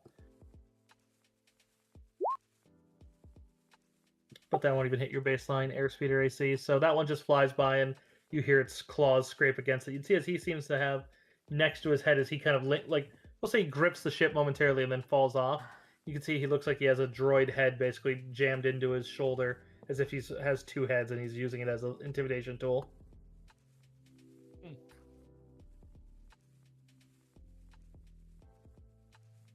Noel, you're up first. There's one still basically landed on the front of your airspeeder. The airspeeder's crashing effectively. And I guess I'm forced to continue make my pilot checks. Yes, we're going to need a piloting check for you to bring it down safely or at least decrease the height. Standard flight height looks to be around 80 feet for this level, so not the worst. That's a standard action, right? Yeah, your ship is able to move 6 squares. With downhill, you can move 50% faster if you're not trying to just plummet. Otherwise, then you move 4 times speed. So you'd be able to reach the ground in a standard action, yeah. As my swift, can I activate Born Leader? Yep. Alright, good. And then I'll make my piloting check with a 35. Yeah, even with the one there and the damage, you're able to bring it down low and basically start skidding your repulsor lifts along the ground. I'll be right back.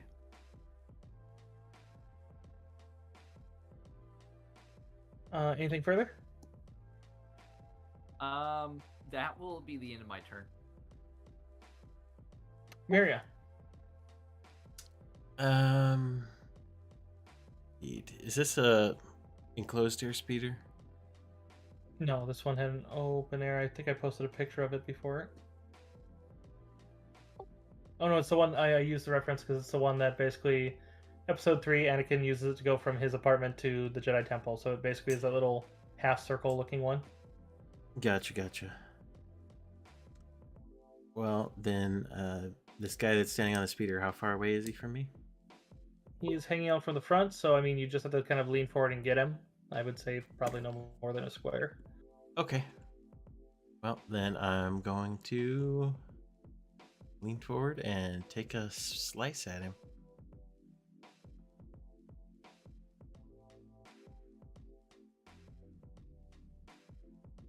With the Horn Leader and Rapid Strike.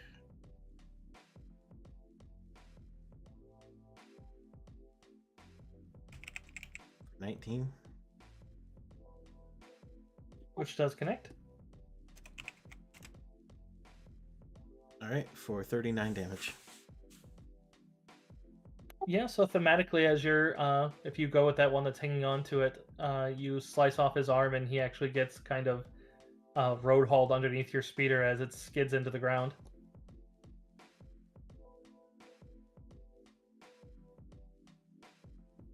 They only have 32 hit points, so that's enough to kill him, and I'm just thematically just sever the arm. Broke our shit. Of which it's still breaking. I would say you might want to maybe get clear of it, as it's potential Ricky might be able to save it, and the other ogre that fell down seemed to get wounded and seems to be getting up to move away. Are we still in initiative? Yeah, because the reactor is effectively on a turn count at this stage.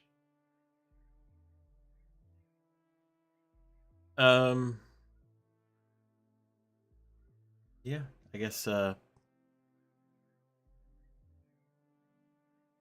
would still have a move, or drawing the saber as part of a move to get out of there, right? Yeah, if you don't have quick draw, it would have been a move to draw out the saber and then ignite it, so then you'd have a swift. Okay, swift action. Well, I don't have anything to do with the swift action, so. Okay, Crash. Okay. First thing I want to do is I want to use. Sorry, I think it's. Is it?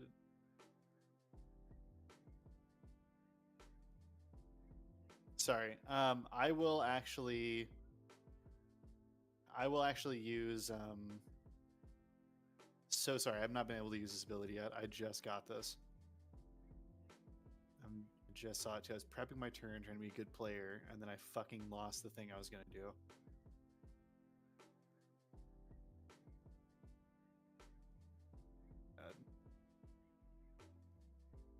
Whatever. I'm gonna harm's way null, right? So I'm gonna spend my swift to. No, that's not the ability. It's something similar to that. What the fuck is this called? Where is it? Oh, it is harm's way. Yeah. So I'm gonna designate null, and until my next turn. Well, it exploding. I don't know if it's meta ask. Like, is it meta to ask if the explosion is considered to be an attack roll? It is. It is meta, or it is an attack roll? No, it is an attack roll. It's fine. You can ask that. Cool. Then I would like to designate null and use harm's way, so that in the event that it does explode, I will take the explosion in null's stead. That's my swift action. As a standard, and we still have a move. We need to get the fuck out of this speeder, huh? How far are we down from the ground? At this point, you've landed with the ground. You're currently skidding. You're not going very fast, though, so you could probably jump out relatively safely. Yeah, I don't want to get too far away from the group. Say what? I've got null designated. Can I grab 2 allies and carry them out of the craft? Because I have 2 arms. You have 2 arms, and you're plenty strong. I'd say, yeah. I can't would imagine like. anyone in the party is terribly heavy, because Ricky definitely not. I think Miria is fairly petite, and no, I don't know. This is actually very rude because I can only grab 2 of them because I have 2 arms, and I'm not going to ask for the stretch to grab all 3 of them, though I would love to. But I trust that my battle buddy and other frontline companion Miria will get out of there in time. Like I am very entrusting in that. So with that in mind, I'm going to scoop up Noel in one arm. I'm going to scoop up Ricky in the other arm, clutch them to my chest, and then jump with my back to the ground out of the May I out of be the a friendly space. DM for you? Huh? May I be a friendly DM for you? Sure. When you're making a decision on that, I know that's what your character would do in that regard, but also timing is a thing, and the reactor is going to act on turn 1. So if you pull Ricky away and then there's no one to maintain it, it is guaranteed to explode, and Miria has already acted. Oh, okay. Never mind. Then I guess I'll just end my turn because there's not a whole lot else I want to do. I mean, if you want to rely on Ricky to jump out, you could do it that route too, or you could rely on Ricky to try to stabilize it. That's what the comes down to. If you pull Ricky, it's guaranteed. I mean, I don't think Miria has the well, and Miria wouldn't get the roll at this stage because she's already acted at this stage. Hmm. You could hold turn until after Ricky. Yeah, I'm gonna hold turn. Or end my turn, really, because I've already acted and done some stuff. So Oh. yeah, I designated him for harm's way, which is still a good idea. Could ready No. in action, because you could say ready in action to grab Ricky and Noel if Ricky fails his roll. Yeah, then I'll do that. Actually, I'll ready to grab Ricky and Noel if he fails, and then bail out. Okay. Ricky, what I'll tell you to this one is to stabilize a critical reactor is a +10 to the DC of the normal threshold. So since you know the threshold of your ship, you know that you're looking for a 28 mechanics will put the reactor to a stage that you could salvage it. Otherwise, anything less than that's going to be a catastrophic explosion at the end of your turn, effectively. Effectively end of crashes since he's ready in action, but I'm thinking he's AFK. but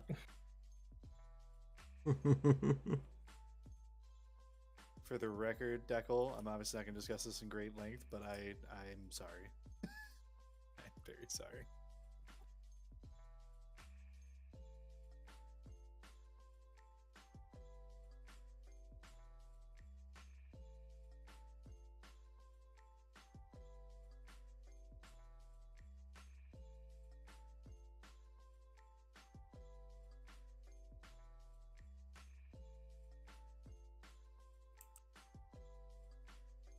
Maybe we should discuss the age-old question. Pineapple on pizza or no? I love It's making a- fun of it, but it's actually not bad. Okay. I like it. I think it tastes just fine. I think it's good. Not like an every order thing, but like I enjoy it once in a blue moon. The thing is, I love pineapple. I just don't really like the combo of sweet on pizza. But I mean, fair.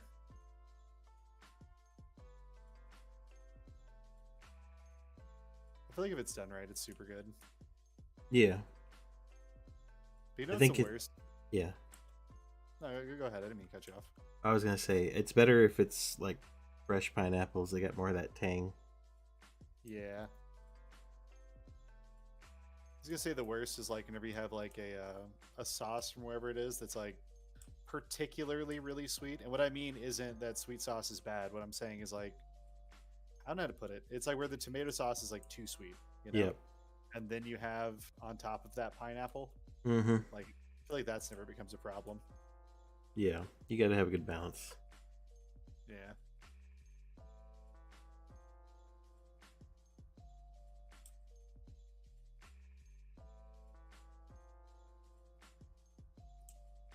Oh no, my Star Wars music. It has stopped. To me, a good marinara sauce should be tangy and savory. It shouldn't be sweet. It's like, is everybody else here? Y'all have seen like I think it was The Godfather, where like they have the prison scene where he's making spaghetti. Goodfellas. sauce? Is that Goodfellas? Mm-hmm. So I get on my mobster movies; they kind of mash together.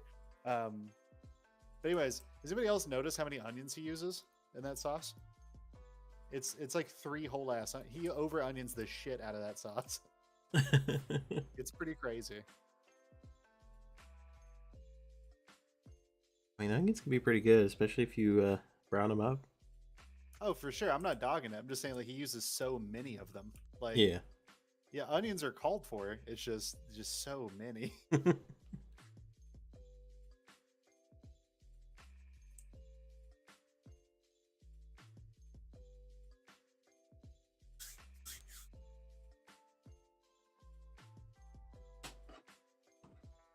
happened to this man's? I really don't know.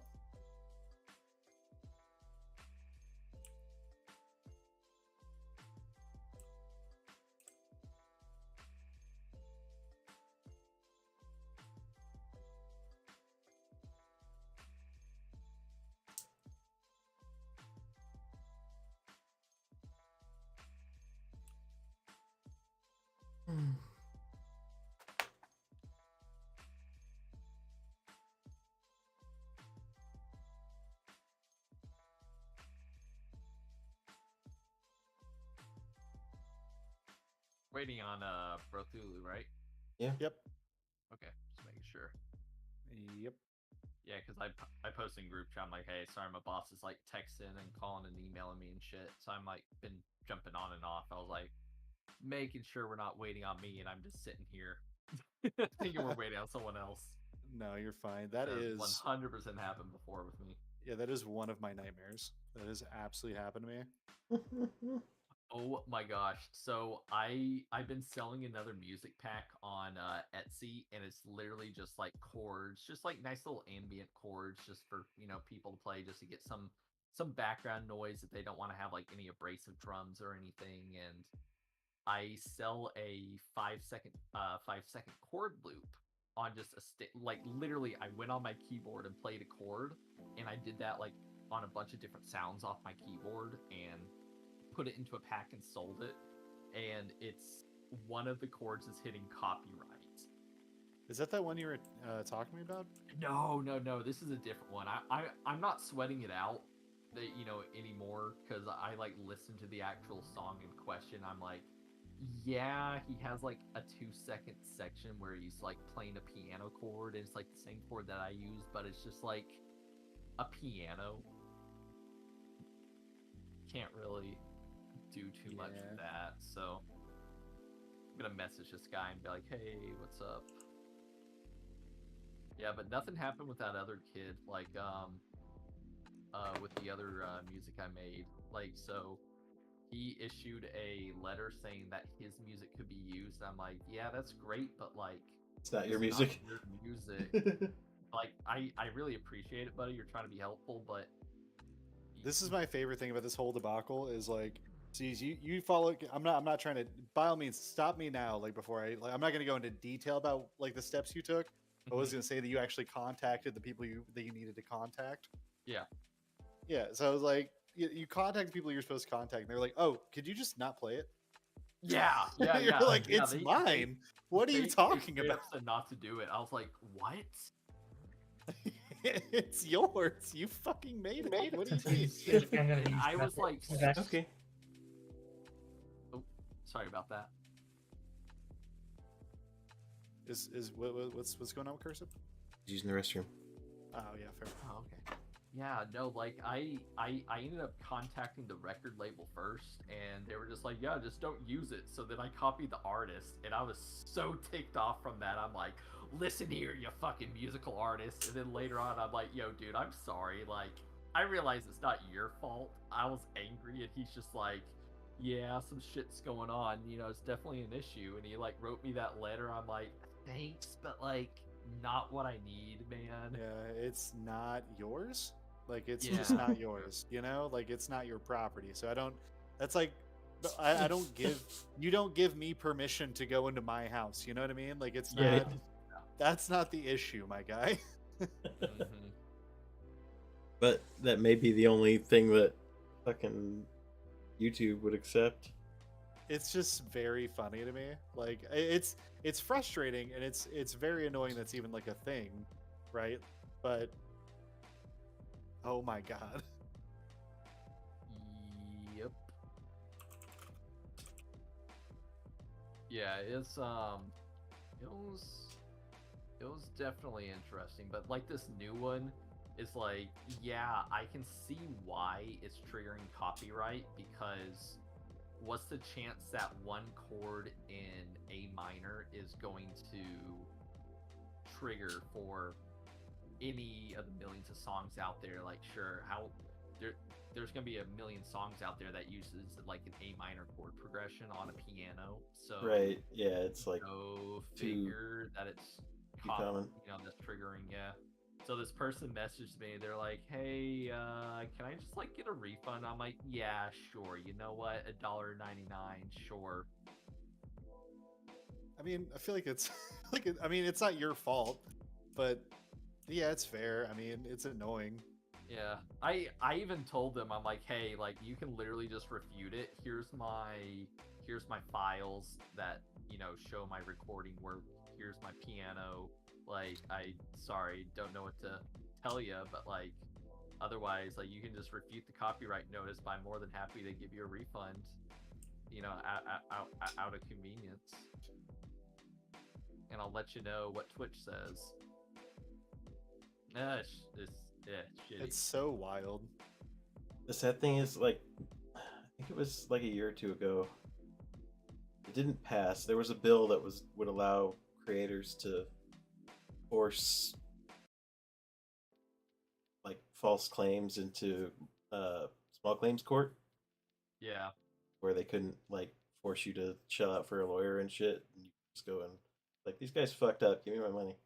Yeah. Like, I mean, I have a lawyer, and Right. It's just not worth it if you're gonna actually go to court over yeah, it. yeah, he was just like, yeah, how much money have you brought in by this? And I told him, and then he's just like, you realize like how much you would have to pay in like court fees and my fees and shit. I'm like, oh, come on, man, you don't want to work for me for free? He's like, hey, man, I would have to fly out there to that state. I'm like, sure.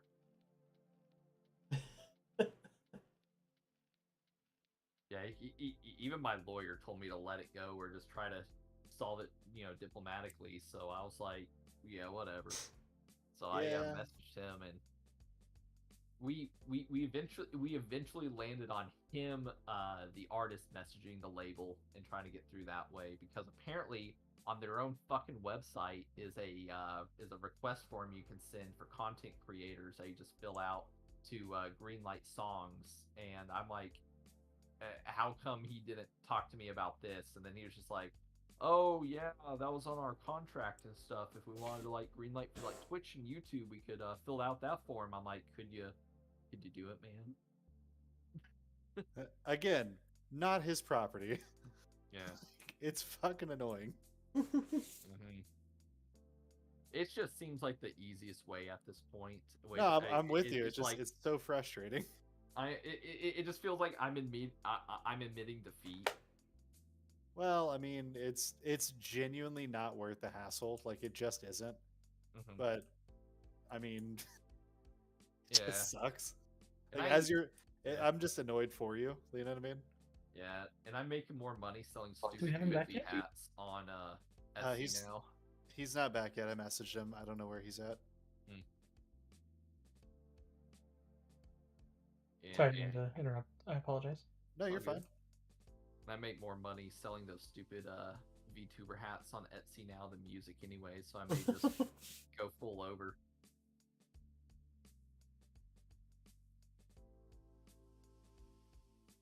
Wonderful.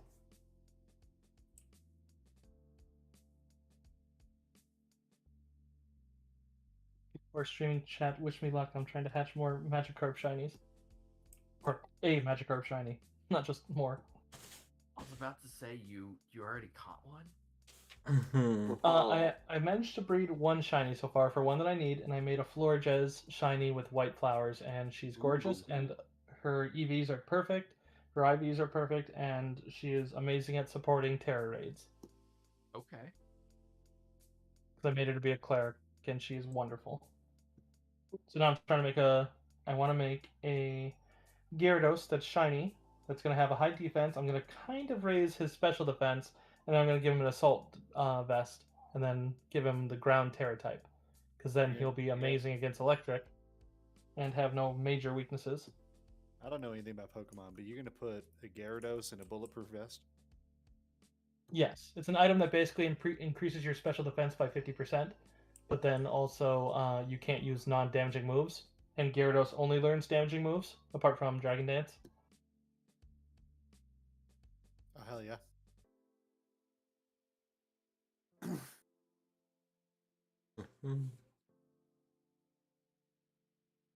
The funny thing is, I'm still gonna give him Dragon Dance because if somebody uses, there's a move called Knock Off or moves that switch your items. So then if they ever do that, it's like, oh, you fucked up. Now I'm gonna buff him. Mm.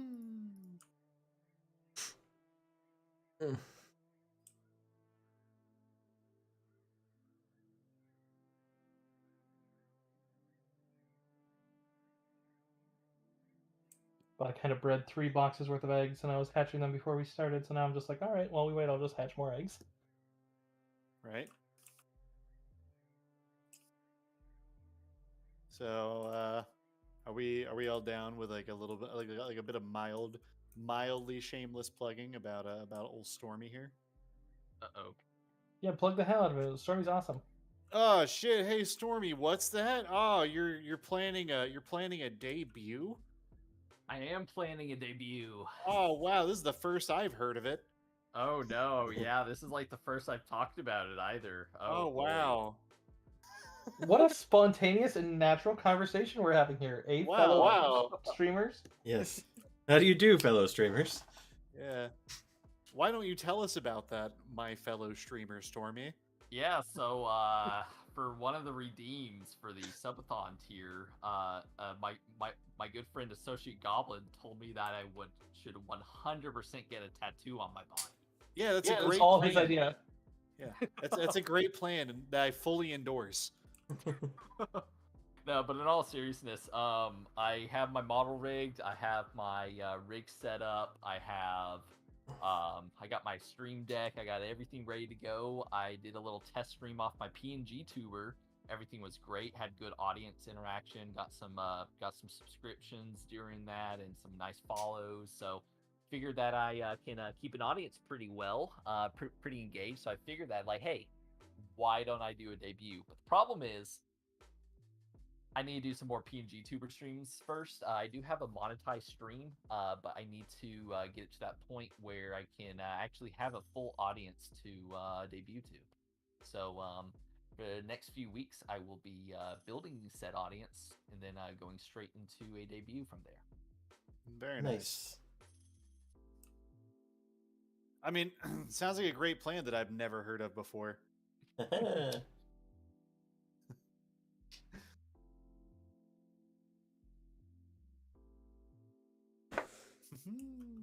We're gonna notify whenever you get all your debut stuff together. You're gonna damn blow it up on Twitter. Yeah, I have some art being commissioned right now, so I'm not going to do any official announcements on Twitter in writing until I get my schedule art completed.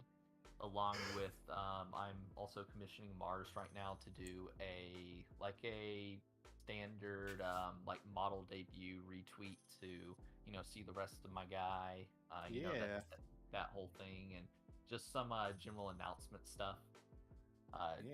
General announcement art, and then from there I can once I have that, I'll have everything I really need to make an official announcement. But realistically, I'm coming over from Pokemon card opening where I have a nice little handful of followers, about 100 somewhat followers on Twitch, and I'm going to be getting to a point where if I stream, I'm going to be streaming to a bunch of people that aren't into VTubing probably by any means. So I want to actually build up a follower of VTubers before I actually do my model debut. Right.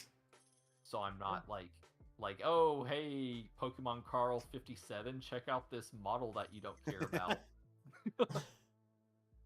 First off, I'll have you know, I'm Pokemon Carl 57. Even if you're ping tubing, make sure to promote so we can boost you up. Mm-hmm. Yeah, absolutely. And keep in mind that PNG tubing is just in the interim until I get that, just so I have just some nice little face to get y'all accustomed to. Yeah. Okay, I found the person whose song it's saying I'm infringing upon. The one that you're stealing? Oh, absolutely. His name is Geezer NZ. Geezerns. NZ as in like New Zealand. Geezer NZ. I'm not finding like anything on him except for like where he posts his tracks. Like I'm not finding like a personal Twitter or Instagram or anything. It's because I'm him. Oh shit. and I was the one that copyright struck your music. Yeah, you've totally been stealing. Yeah, it was my music. It isn't, but I'm gonna tell everybody it was. Oh, absolutely.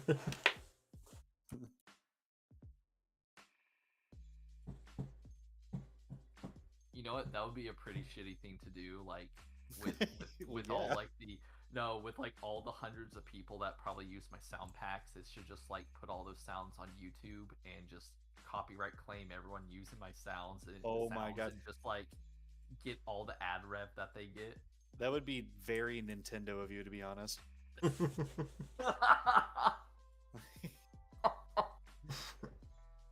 Oh, I would probably be sued.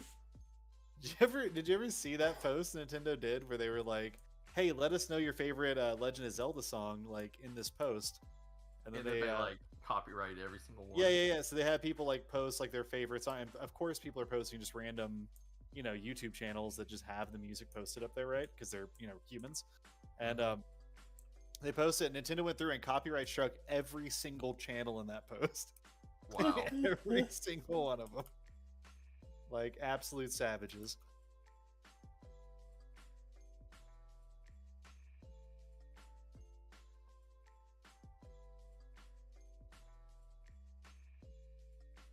God, where's Brothulu? I really don't know. I messaged him a little bit ago. I don't know where he is.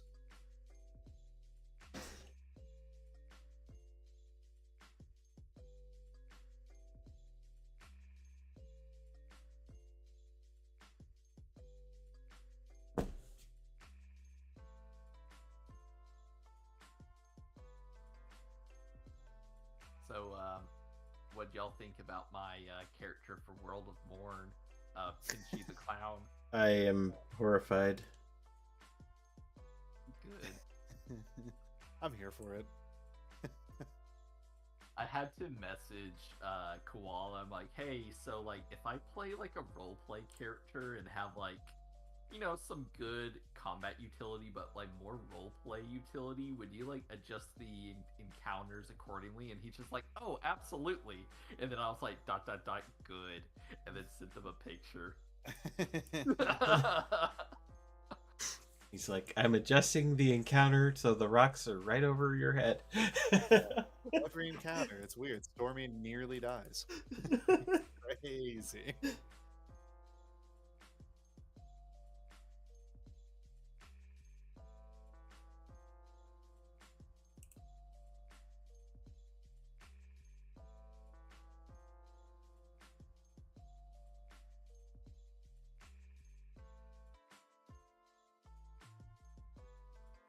Ooh, I found Geezer NZ on YouTube, but it's only a topic, unfortunately.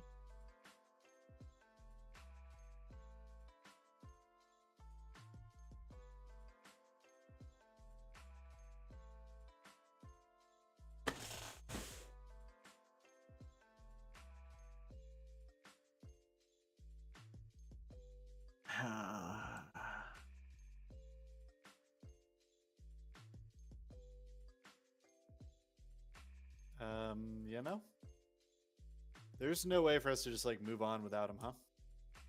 I mean, we could just act like he couldn't make it tonight and just cardboard him at this stage. I would like to do that because it's kind of, Yeah. Yeah, I usually wait 15 to 20 especially if they didn't say. I hope he's okay.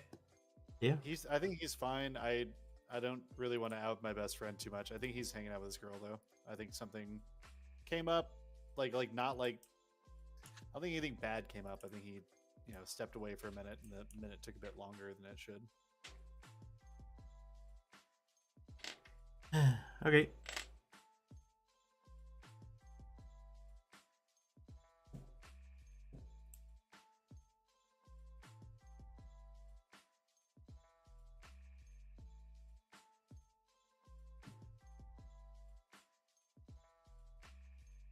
All right, so for the purposes of this one, I will roll for his mechanics, and we'll see if he can maintain it.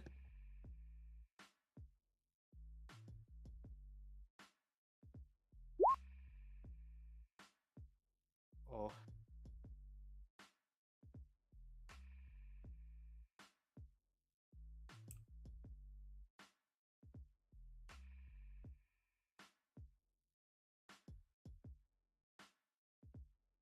Yeah, we know that's a 20 then.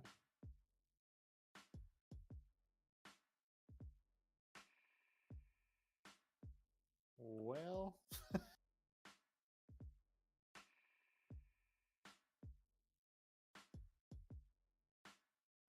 This kind of puts us into a tricky spot because is that something he would feel he would need to use a force point on?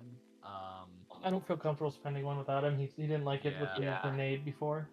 And Does someone want to contribute 5,000? No. Sorry, Cursive's not streaming. Cursive isn't streaming. Yeah. Hold on No. 1 second. I mean, Oh. I think technically the chat's active. I think you can if you really want to. Here, hold on. I'll throw one up. If a 25 will make a difference.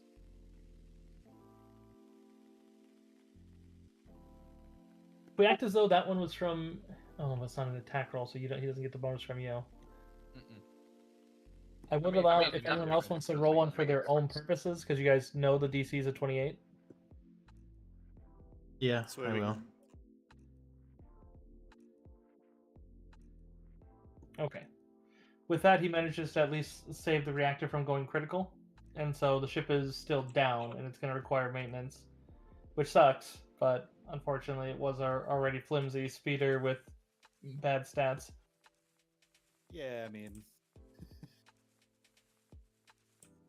it sucks it went down so quick, but I think we all knew it was gonna. I kind of warned you that like one blaster bolt could kill this entire thing. Like it's literally don't get caught. That's don't get caught. The speeder is what I called it last session. Mm-hmm.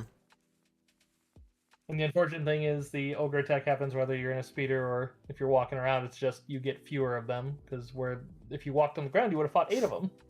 In this case, well, you fire however many can land on your speeder.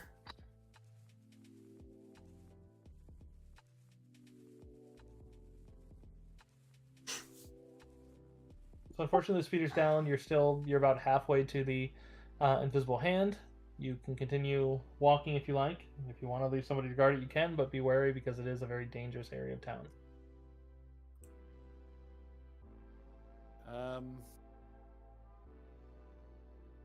Do we want to leave someone to guard it? I don't think that's a good idea at this point, especially since there's How- only 3 of us. Yeah. How much was the investment? 2K. 2.2, I think. Yeah. I mean, it sucks, but I'm fine with leaving this. Is anyone even going to be able to? Well, I mean, they can pull it out. I'm like, there's no way they can get that thing running, probably. No, but you could pretty much bet your ass that like you guys were in the hotel for all of 15 minutes before you longer because the search would have taken a bit of time, but still you weren't in there for like more than half an hour, and there were already scroungers looking at it. If they see a crashed one that looks like it has salvageable parts, yeah, you bet your ass scroungers are gonna be like, yeah, mine. Yeah. I don't think it's really worth the combat, to be honest. Like, I don't think anybody here is worried about the competency of like killing anything over here.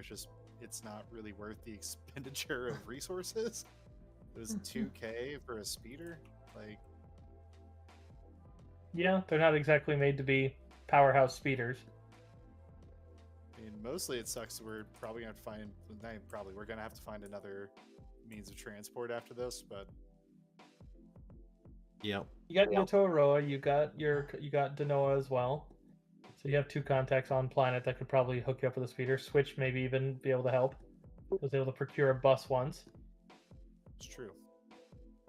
Yeah, I feel like it's small potatoes all in all. And you got your health. You weren't in a massive explosion, so Yes. Yeah.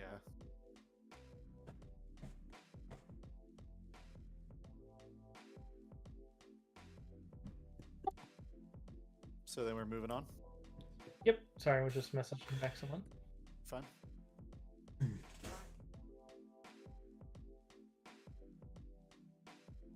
Let me get back to the next section then.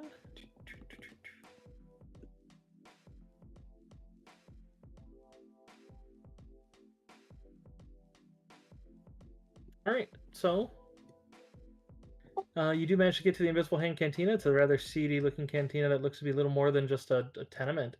The only indication that there's a cantina somewhere within it is a hexagonal sign in a flickering blue neon.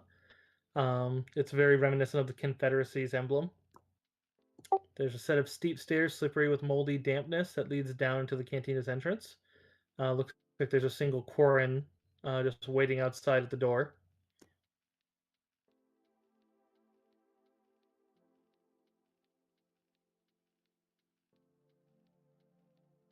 All right. I was muted. Is this Corin the bouncer? Seems to be, yeah. Okay.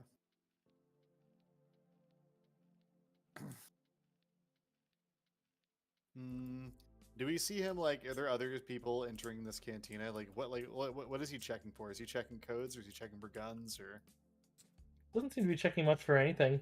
I mean, like there are people there's no line. You see a couple other walk in that definitely have pistols on their hips, so he doesn't seem to stop them. Okay. Well, suppose we just give him a good old like "What's up, Playboy" type of nod and just keep moving, huh? Yeah. He just kind of nods and just gestures you in. He doesn't seem to care. He does look each of you up and down. Looks like he's kind of taking a mental note of what you have on you, but Indeed. so the interior has quite a mixture of clouded smoke and a rather bitter Corin incense. It's rather thick and pungent with quite a few aromas. Probably any of you, like I would say definitely you, Crash, probably have smelled more than a few things that probably aren't legal on Coruscant. But you can see old separatist recruitment posters, flags, war memorabilia all hung on it, pieces of alloy. Because of your role prior, I would say you'd be able to identify, I think it was Miria who made the prior one to identify that. You can see it's actually pieces of the, most likely the Invisible Hand's hull. Otherwise, it could be maybe of just the same class of ship. But they seem to be hung here and there with reverence.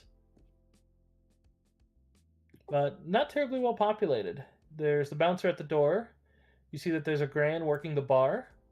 There's 2 Trandoshans that seem to be sitting at the bar.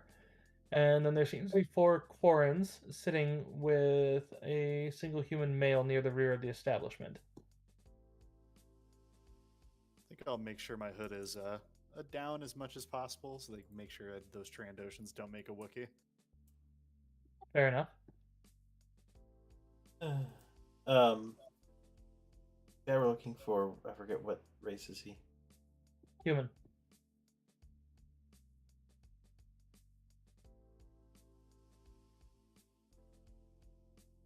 No.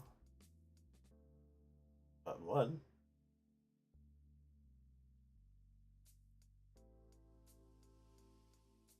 Can I look around, see if we find?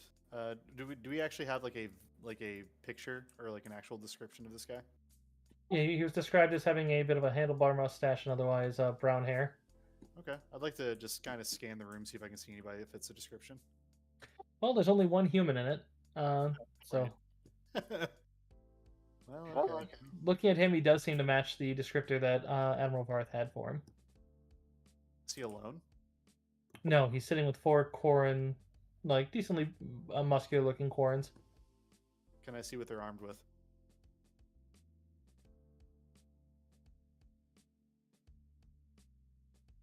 I do not trust. Say what? Sorry, I'm just checking. Yeah, the human's wearing grease-stained overalls, has a tool belt, and some boots. You don't see any major weapon. The Quarren, they look like hired muscle. Their black eyes are expressionless, but their tentacles are twitching with anticipation as they look around the area and kind of watch your group. You can see as they're not terribly subtle. They seem to have blaster pistols and viper blades. Okay, kind of like smaller, like concealed stuff technically. Yeah. Okay. How many of them are there? 4? 4. Okay. Well, shall we, friends? Yeah.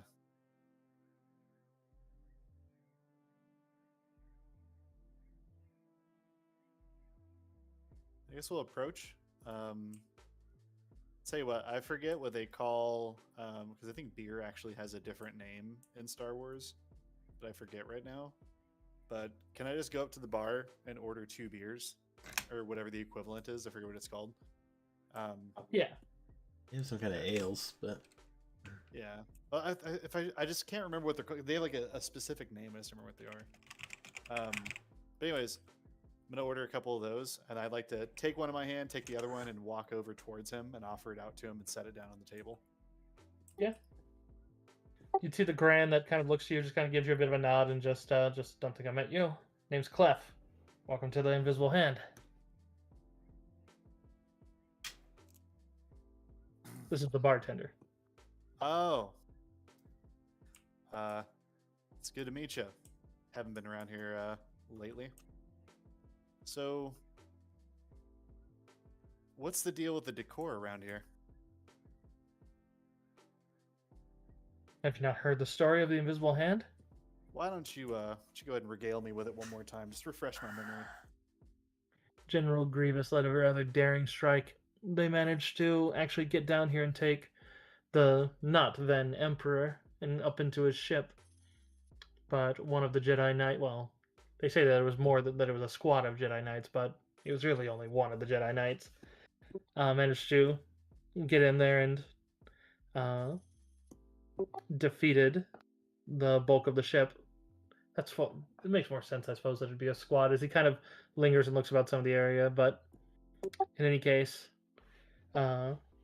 Grievous scuttled the ship, taking out the Jedi, but it said that a droid managed to land the ship, and then the Coruscant guard took it under their I don't know, care. I wouldn't say care. Wasn't able to get many pieces or whatnot. I'm not the owner, but so the owner ended up buying the place, made it a place that, once peace was declared, that those who were on the wrong side could actually get a drink without getting chased out with vibroblades and such. Well, there's always a silver lining, huh? He gives a nod. You do see the Trandoshan seem to be listening because you speak in Wookiee with the translator. I imagine they'd hear Wookiee. They do. They seem to be kind of in a rather cheerful mood, and they don't seem like they're there to. I mean, looks like they're wearing similar labor coveralls like the human, but that's good. You do notice as you're going to buy the drink, and just one of them just kind of utters out in a rather basic dosh that your translator would be able to get, and just the. But he seems to be saying it more to Clef, as he's just this one new, and just it seems to be. You can see as the other one kind of nods, and then we pay. You seem to be paying for your drinks. Oh. I think I kind of toast one of the beers at him. I'm like, hey, thanks. And then they both return the toast. I think I'll tip the bartender, and then, like I said, I'll take both of these ales, and then, like, all right, y'all have a good night. Thanks for the history lesson. I don't think I'll step away. Yeah. Yeah, the Trinotians just seem to kind of shrug and turn back to their drinks themselves, and just seem to resume their rather cheerful conversation. Yeah, Crash is absolutely trying to keep his head down as much as possible, but standing in a bar without getting a drink is, I remember this story a little bit. A while. Imagine you know about more than most.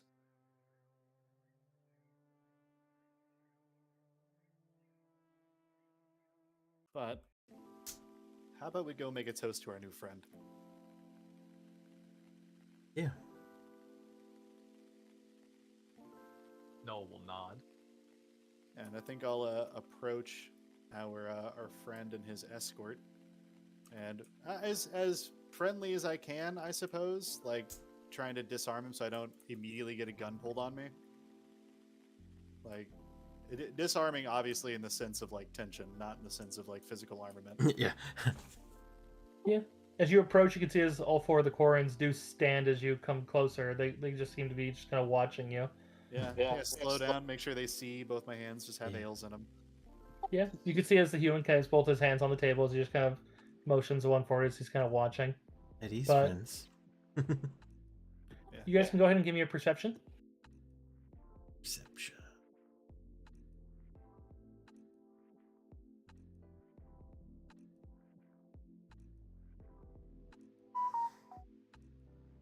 My rolls today. This is my best skill. Yeah, I have nothing else to say on that one then. That's not what I like. Uh-oh. All right. Then yeah, I think I'll just. Well, We rolled a 2, a 7, and a 2. yeah. But like I said, I'm just approaching the table. I think I'll go to place the beer down on, like the ale down on the table. And then I Yeah. think I'll probably introduce myself with a fake name. 'Cause I don't fucking know this guy, and I don't know if he's been briefed on what our names actually are, and I'd rather not say them in open air. I think I'd place it down and be like, "How's it going? My name's Lou. I'm new around here."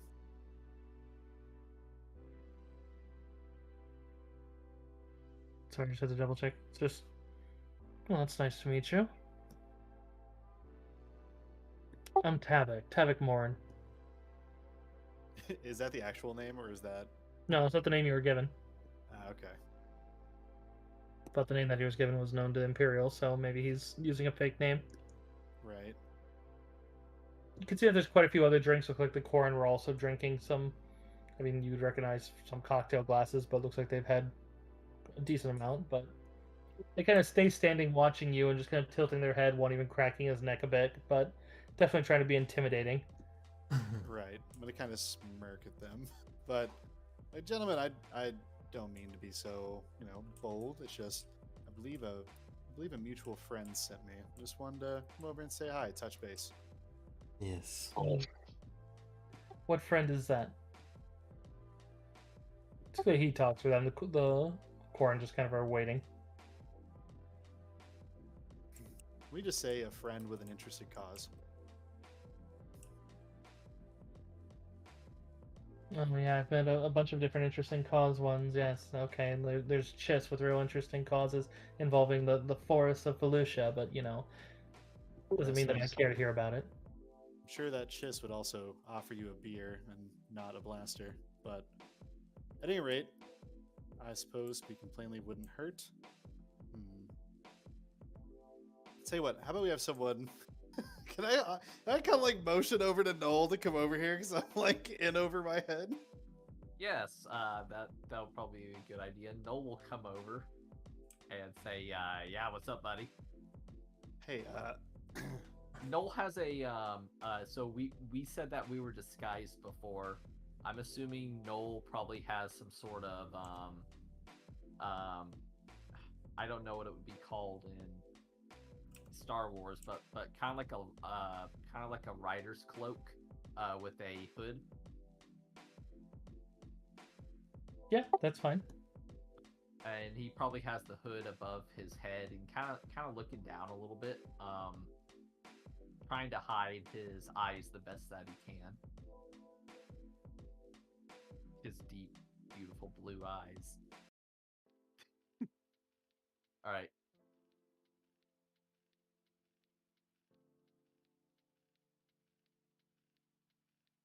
okay. Like I'm not good at this whole cat and mouse game. The Admiral sent us. That should tell you everything you need to know about who exactly we are. If you want further credentials, feel free to ask me something. Oh, that's reasonable. Here, step closer. As he motions for the Corrins to clear their seats a bit as they go to step kind of like around you. Test. Hello. Heard? Oh my gosh, I'm so sorry. Something was happening with my mic. I think it came unplugged. Yeah, that's fine. We can do that. That's probably a more direct way to getting what we want. So sure. Yeah, I'll do that just in case this is something bad, since I'm the one that kind of botched this to begin with. No, that's fine. I having mic problems. You're fine. Sorry about that. You're fine, dude. But yeah, I'll step where he's directing me, I suppose. Alright, go ahead and give me another perception. As he's directing down to sit down, you may see what he's referencing to. Are you serious with these rolls? I'm refreshing my character sheet. I'm gonna force point that also. There we go.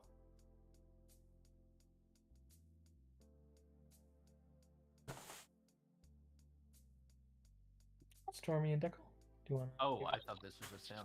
All of you. No. If you're sitting down at the table,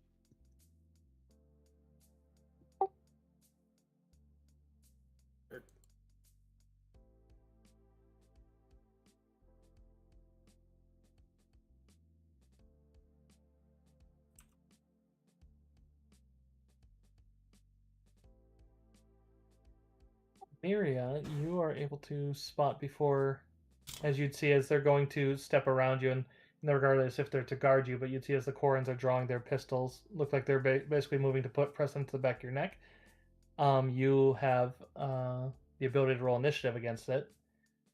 You can basically Okay. pull on it with Shinobi and Mos Eisley here.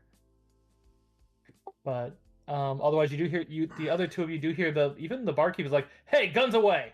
Like seems like he's seeing something going on. Clearly, he doesn't seem to Buy be. drinks for your new friends. But go ahead and roll over here. Let me clear it here. If we go to full combat here, I'll go to the map, but we'll see how this all goes. What?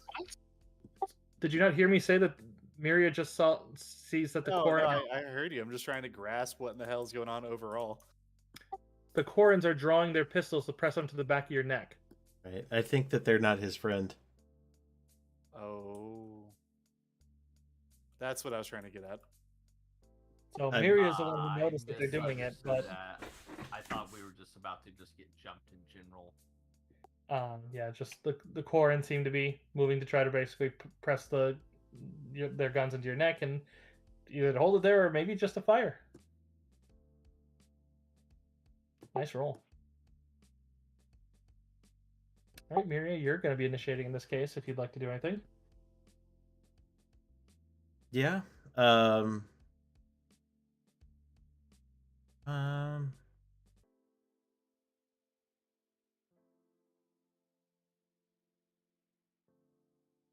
So the three of them are behind us? 4 of them, yes. One's behind the card. We'll leave that one as a cardboard cutout. So if Ricky does come back, then there'll be one more Corin then too. But Okay. yes, they basically moved to step behind each of you and your chair, and just like they acted like they were going to be defensive, but then in a not the most graceful but semi coordinated move, they all go to basically draw a pistol and try to press it to your neck. But you are faster. Yeah. I'm going to... Fuck it. I'm going to ignite a lightsaber and Holy shit. ready in action to attack if one of the adjacent ones attacks. Say, stop. Which would put it to that one's turn before everyone else gets to act, and then everyone else will too. But yeah, that one seems to be going to try to press your neck, and looks like he's going to try to shoot you in the neck. So if you want to go first, but Yep.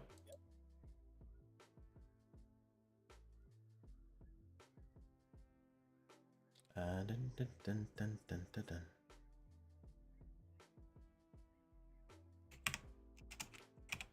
Strike. All right, so -2, and that is total 19. Okay. I'll go ahead and force point. So that is... You may add an additional, and this may have changed. Nope, an additional 3 to that force point. Okay, so 27.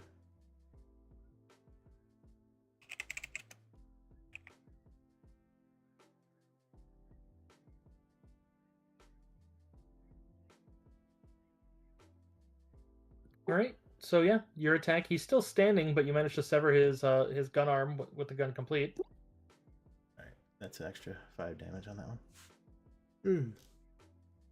He doesn't like you. And all right, he's still standing. All right, that's all I need to know. Give me a second. Looking up the map here, and then we're gonna go to full initiative rolls. Deco, you won't need to roll. Your 33 will stand, but I'll probably have to have you re-enter it because I gotta. This will take a second because I'm not as fast on the Surface Pro. Yeah. Wow, imagine not being as fast. I'm uninstalling my entire computer now. Great.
Cthulhu's girlfriend must have cooked some damn good cookies.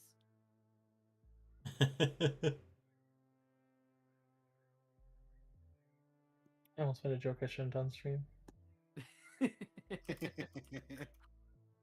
One could say the best cookies.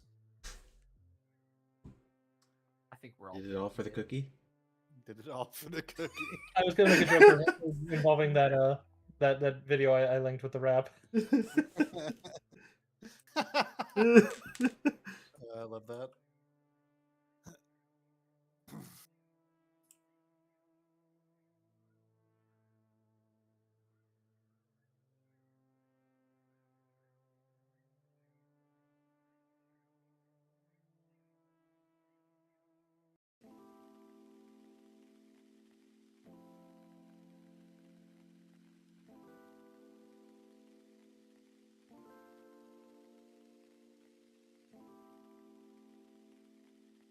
Are we waiting on me? No, I think Cursor's I was setting up. just taking a sec. I'm a lot slower at setting up things because I don't have a mouse proper. I have one USB port. Oh, you're fine. You're fine. We were talking about earlier, like that feeling whenever someone's like, you know what I mean? So I was paranoid. I was paranoid. Everybody's looking at me, aren't they? Like, oh my god, my You guys parents would are like to out. drag yourselves out to the seats. The Corans are gonna be.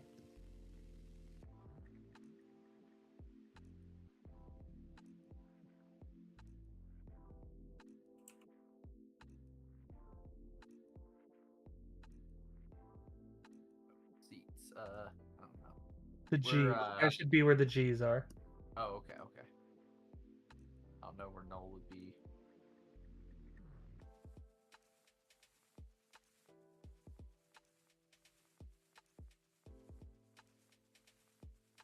Getting Noli with it.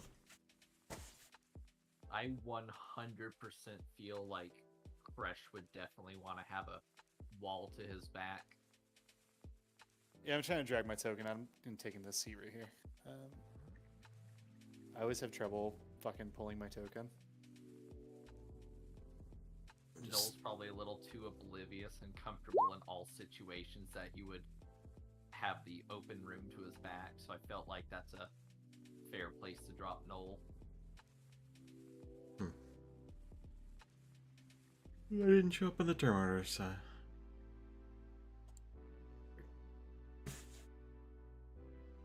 Oh, can we roll initiative? Yeah, you can roll initiative. I'm just trying to. For some reason, it's not letting me copy a token.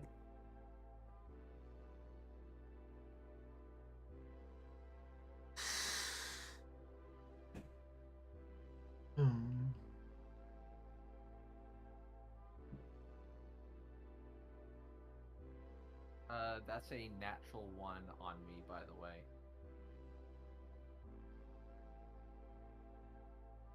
Did we lose in Discord? Huh? Probably. Cthulhu. Oh, right, okay, Hey, fair He enough. went to Get off the AFK. computer. Hey, get off. I'm actually gonna leave him there, so he can rejoin whenever he comes back. Yeah, that's fine. I just want to make sure it wasn't one of you guys who were still here then. Yeah, we're And still the here. Southwest one, don't worry about targeting that one. It's cardboard cutout enemy. It's just the one that'll replace if he returns.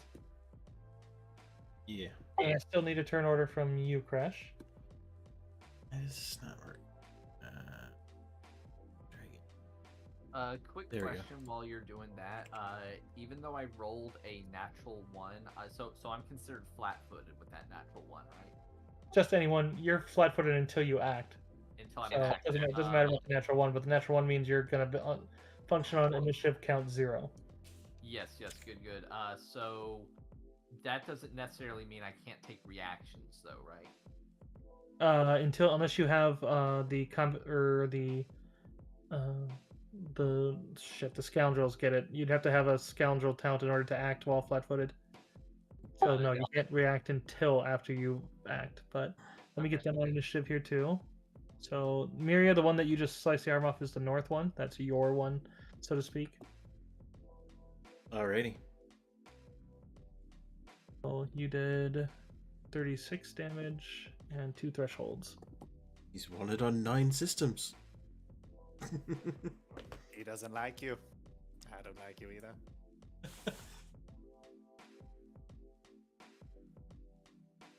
And that one rolled an 18.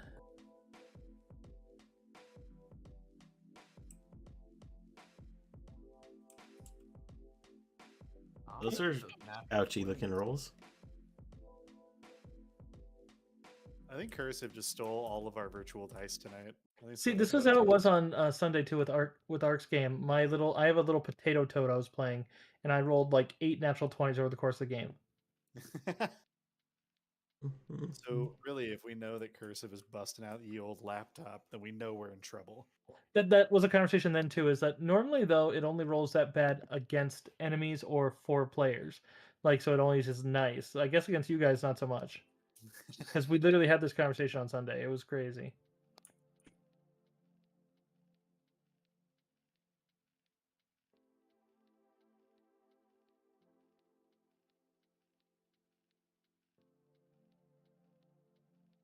It's all right. I haven't taken any damage this session, so it'd be kind of wild if I didn't.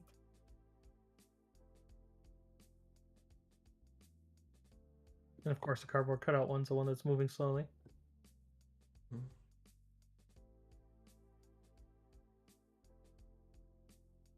All right, so yeah, that means the two there are going to actually get their shots off in your guys' neck. Luckily, it's not like an execution.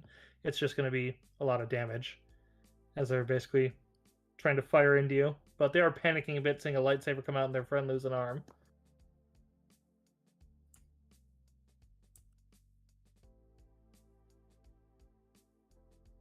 So where did I put that really good Star Wars battle music? Was that in notes or campaign notes? I don't know if you linked it in notes. I think you just put it in just regular old Saga campaign. Oh, you don't use the jukebox? No, because then people who are, if I use music, then they can choose their own for their stream. Ah, yes. Ask me, the non-streamer. Yes, you must learn the ways of the streamer. Oh, what's that? Stormy's learning things about stream. Why is that, Stormy? No, it's because Shit! I'm Why is that? curious. That's so crazy. What is it like? You're debuting soon? It's Oh, like wow. I'm like undebuting. It's like I'm running away. Wow, I've never heard that you were debuting before in my life. That's crazy.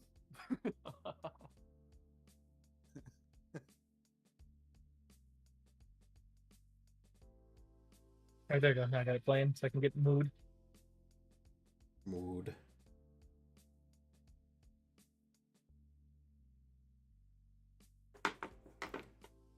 Well, these will be on flat-footed reflex. First one's going to be against Kresh. Second one... Actually, wait. Let me see which one's which. We'll go on the... Okay, no. Actually, the 7 one is against Noel, the 19 one. So your flat-footed reflex, please. That's going to be a 19. With my flat-footed reflex, give me 1 second. Flat-footed is 24. Holy shit. Okay, these guys have the scoundrel. 28 reflex now. These guys have the scoundrel one, so they still deal minimum damage from what they could deal on a miss. So that's bad, but luckily could be worse. So for them, that's going to be, let's see, 1, 2, 3, 4, 5, 6, 7. So a total of 7 points of damage as you manage to duck out of the way right as the laser bolt cuts across the table. One on We'll Kresh. just say that Noel has ADHD and was fidgeting and just happened to kind of move out of the way. One on you, Kresh. Rolls a 30 on your flat-footed. Am I flat-footed? Your flat-footed reflex, yeah. My flat-footed reflex in a while. I feel like it's gonna hit. I'm so sorry. I don't think I've ever had it. Oh no, my flat-footed is 31. What up, armor? All right, so that's gonna be 7 damage then, yeah. Okay, cool. Near miss one. That's including their sneak attack, because the sneak attack also gets minimum. But yeah, it's clear they're just trying to execute you right there on the spot. Miria. Yeah. I'm going to go ahead and do a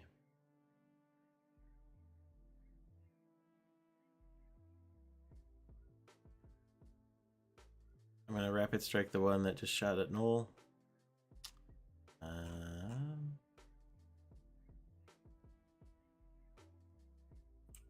Gonna burn 2 into power attack.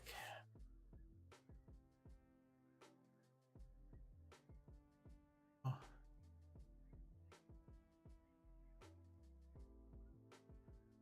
That's a 1. That's not gonna hit anyway. Rest of pepperonis. All right, I think it puts us in null. Noel is going to make his heavy blast or pistol attack against the one adjacent to him. I do have a quick draw now, but before he does that, he is going to activate his Born Leader, giving him a +1. That's not too great. That's a 18 to hit.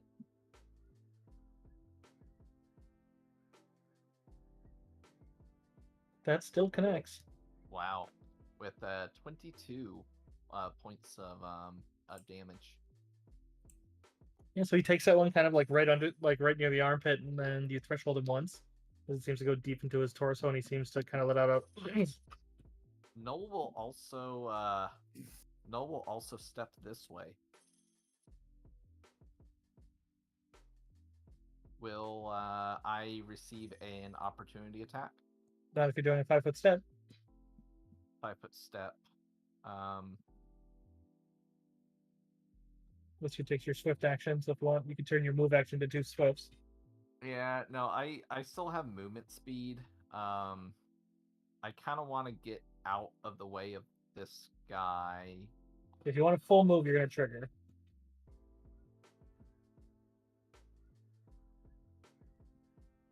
You know what? I will full move. Okay. Yeah, he slashes at you as his other hand was resting on his viral blade. Okay. 25. Not flat-footed. Will miss off my reflex of 28. But now I get to make a reaction attack against him. Well, first you gotta take the damage. So the minimum damage of that one is going to be 7 + 2, 9 damage. Hold on. Let me apply that first. 2, 3, 4, 5, 6, 7, 8, 9. Cool. And let me just see which one I actually want to use. So he actually dealt damage against me. So no, that one technically missed, right? He missed, but it still dealt damage because they deal their Yeah. minimum damage on any miss. Okay, so I get to use.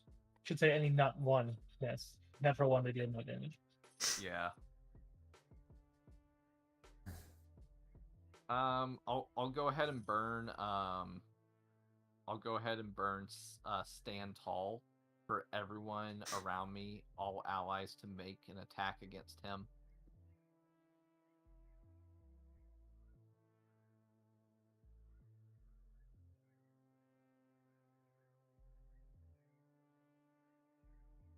So that's Miria and Kresh. If y'all wish to attack him, you can.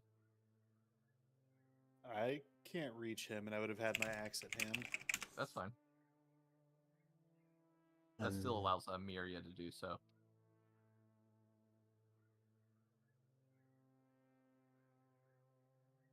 Okay, I thought it was ranged, but yes, just single attack. So I will make a single attack at that guy.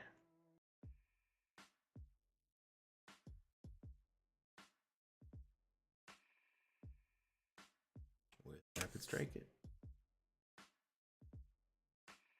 Oof. Oof. Oh my god. That's even without the extra 1d8. Like, is there even a point in rolling though? Yeah, fair enough. Yeah, you pretty much removed that one's head from his shoulders. God.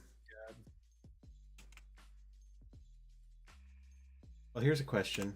How does that work with cleave? You react Cleave on a just- reaction? Yeah, you can react on that one, and you can make an adjacent attack. Doesn't have to be an adjacent foe, though. That's It has to be a foe adjacent to me. Let me double check. Sorry. A stand tall, which I'll just attack with, is a free action, by the way.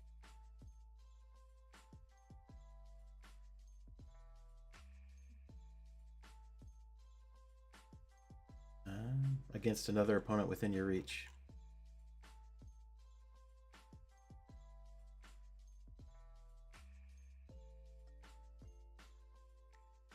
Go for it. Alrighty. You can cleave on reactions? Holy shit. Whenever you drop an opponent, I guess.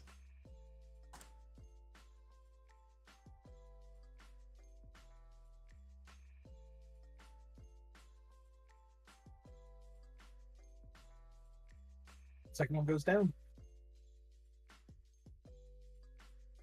Alrighty.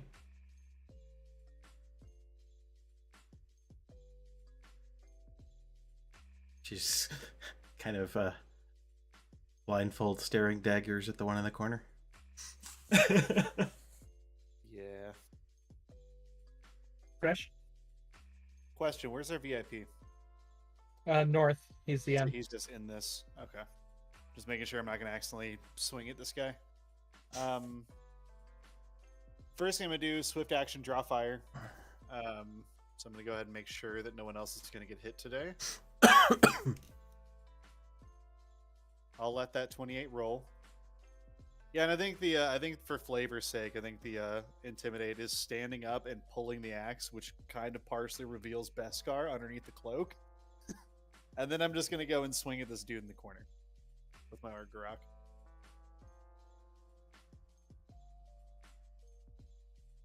For 28 for 35 damage. Yeah, you managed to threshold him twice. And just like the one with the lightsaber one, if you want, you could try to you could take an arm if you want. I can what? Take an arm if you want. Oh yeah, for sure. Cut his arm right off. His gun off. Arms for the arm god. This is how I'm learning to become a Jedi.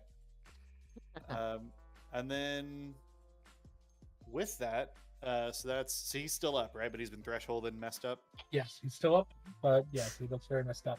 I will 5 foot down to like here. And then I just want to make sure that draw fire, or not draw fire. Well, no, because I have 5 foot, so I'm actually out of economy because that counts. My move action is gone, right? Yes, you had to draw your axe. Okay, well then, yeah, that's it. That's my economy. Draw fire, removed an arm. Yeah, I'm good. The NPC's act on turn 20.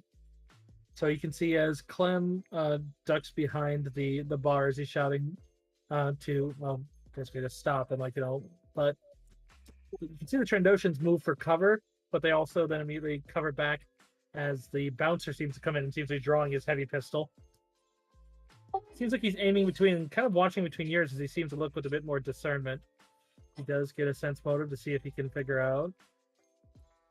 So perception for sense motive.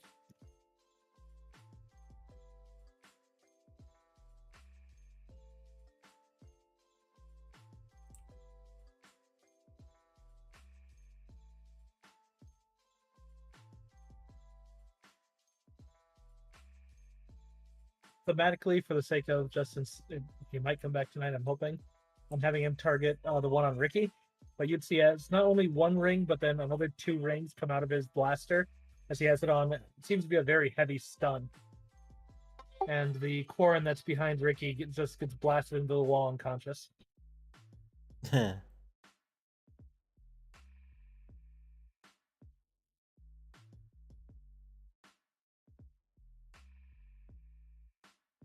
Miria, perception, please. I perceive. Let's see.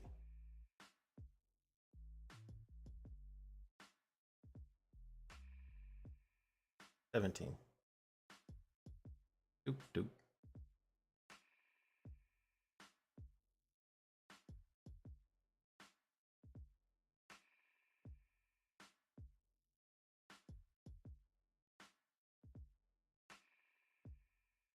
What is your flat-footed reflex?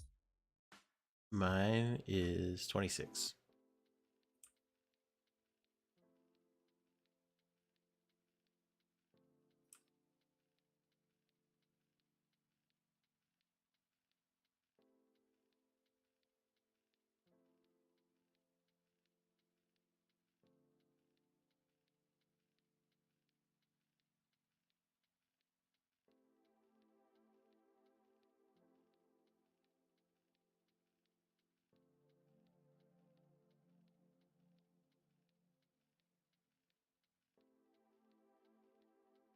So,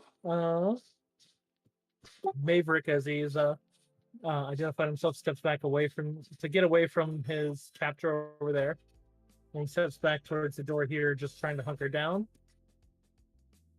Miri, you don't see it till after, but you do hear a blaster bolt come from his, like underneath his overalls, as he seems to be kind of gripping, and you suddenly stagger back as it strikes you in the back.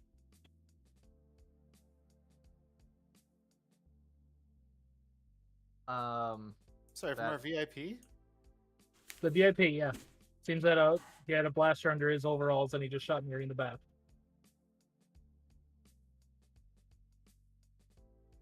Okay. Do y'all want me to kill him? This I is can a make an projectile. reactionary. Sorry, what? I What'd you can say? make an attack against him if y'all Yeah. want me to, or do we want me to, or do we want to capture him as the VIP still? Don't kill him. I don't know if I can switch my heavy blaster bolt over to non-lethal. Can I damage. finish my attack before we do that, though? Oh, I'm sorry. Yes. So, it seems to be an energy bolt. It seems to be some sort of energy launched dart that just embedded itself in your lower rib cage. Ow.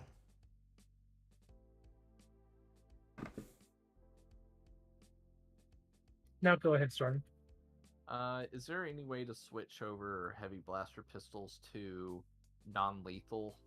Stun. It takes a swift action to switch. Yeah, I don't think I can do that when it's reactionary periods. So Your other option would be to take a non-lethal shot, i.e., aiming for like the leg or something, which is much more non-lethal than it is in our world because you're hitting them with an energy burn. So, yeah. basically, it takes a -4 to the attack roll, and then it lets you. So I'm gonna make a drawing for him. I'll take a -3 with my +1.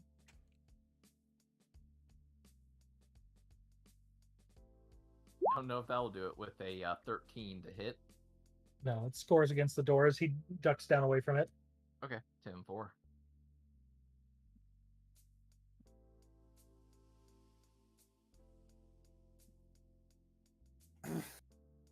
Oh, yes. I don't know what your threshold is, Miria, but you take an extra threshold from that attack, by the way. Wonderful. All right. That's 2.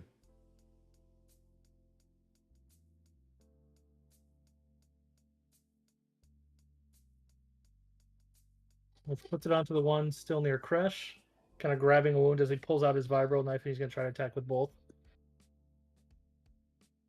So he takes a minus. It is not balanced, so he's going to take a -4. So he's kind of just attacking wildly because with the penalties, he's not looking great. With the bolt. And -2 for the knife. Okay, yeah, miss.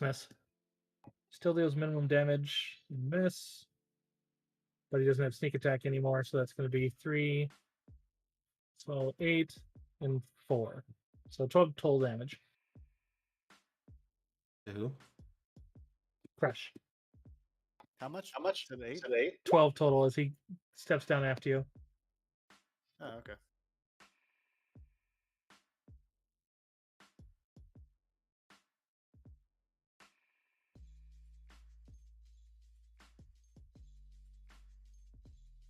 Mariana.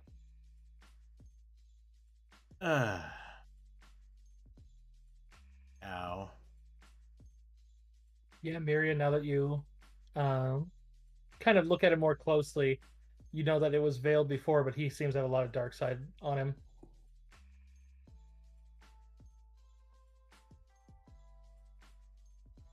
Wonderful.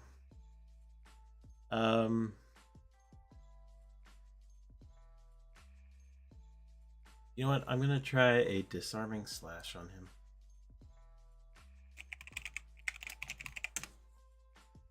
Yeah, that would increase the penalty because it's under his clothes, but doesn't mean you can't do it. Not like your lightsaber carries that's under the clothes, but targeting. Right. Alright, so use the force check first.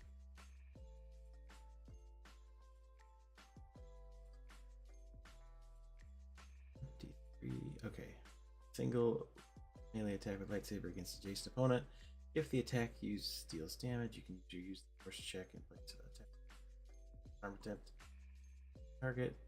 Your target gains only a +5 bonus to its reflex defense resistance to the +10.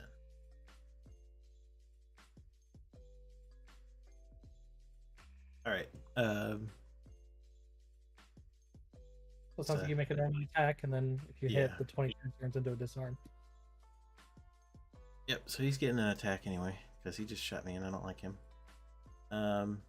As you go to attack, he tries to say, "Raise that blade to me, and you'll regret it." Interesting. Do you care? Can I redirect my action? Yeah, I mean, this is you basically raising your lightsaber. If you want to stop, you could.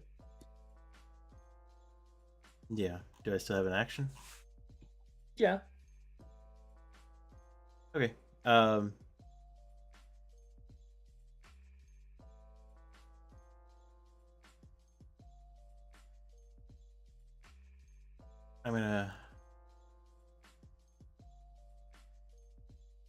gonna go ahead and try a mind trick.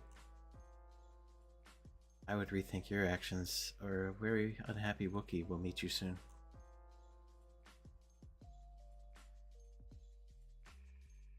All right, and that's another use the force check, right? Yeah. Oop. Of course. That's, I mean, Yeah. not gonna beat his will defense, I'm sure. Yeah, and hearing that, you just hear him simply just say Jedi scum, and you hear a beep from under his thing. He's going to use his reaction to detonate the dart. Of course.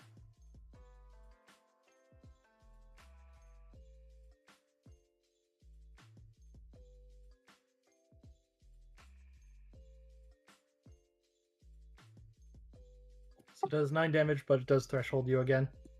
What kind As of... you guys would... It's explosive, so bludgeoning and slashing. Okay. Actually, bludgeoning, piercing, and slashing.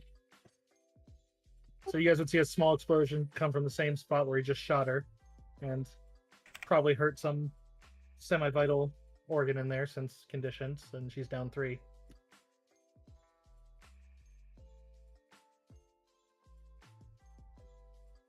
Seems that this guy fights dirty. This guy's dying.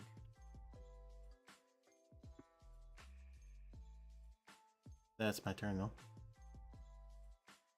Noel, you're up. All right. Noel's going to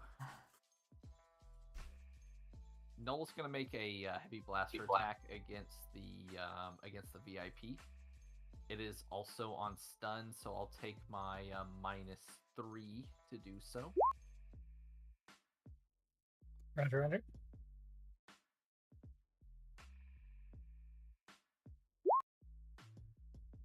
Let's say 30 to hit with 17 damage.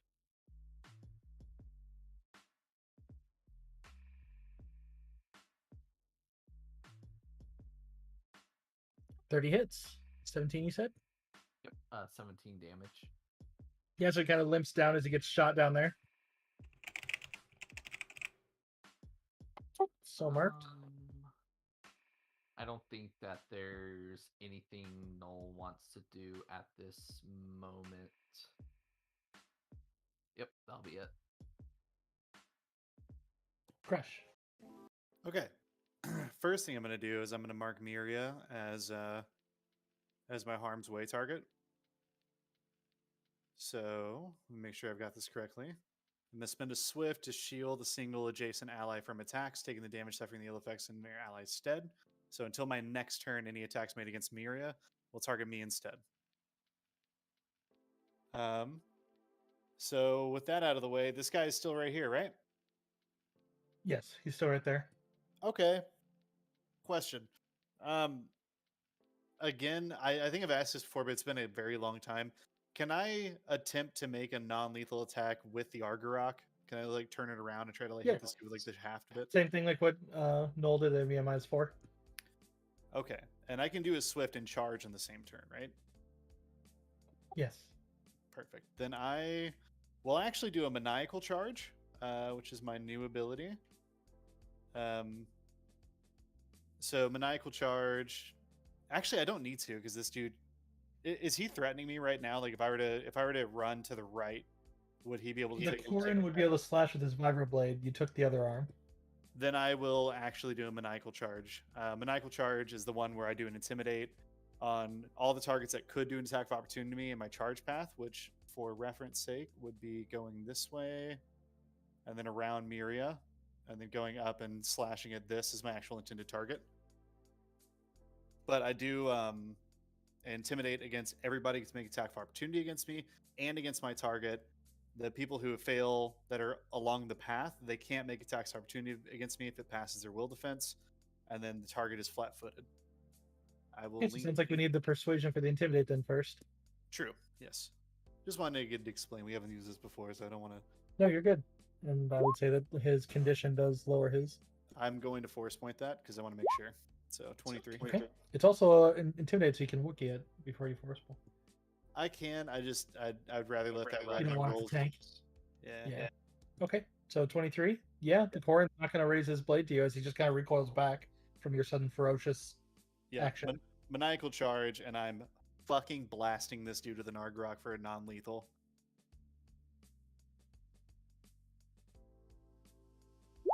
Oh! The nat 1! I finally get a nat 1 by Argrok, and I need this to hit. No! Ugh. Oh, I wish I had some way of. No, helping you're him. fine. That's my turn.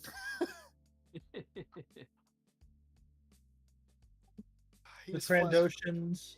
The bartender doesn't get up. You can see as the bouncer does seem to notice that guy is also causing some of this as he realizes kind of what's going on, it seems.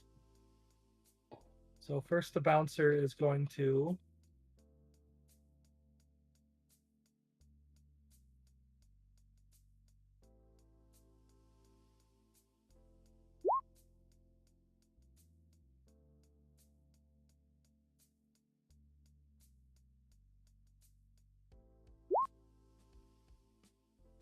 he knocks out the other Korin.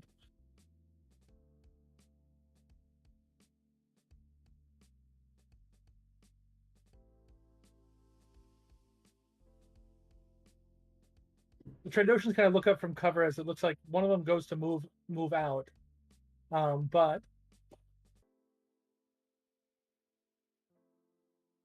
one of the one that kind of paused and bought the drink, does kind of look towards you there, Kresh. And at first it probably fills you with a little bit of rage as it's just, is that the best you can do, Wookiee? As he says in basic, but you realize he's just, come on, show him what you can do with an axe like that.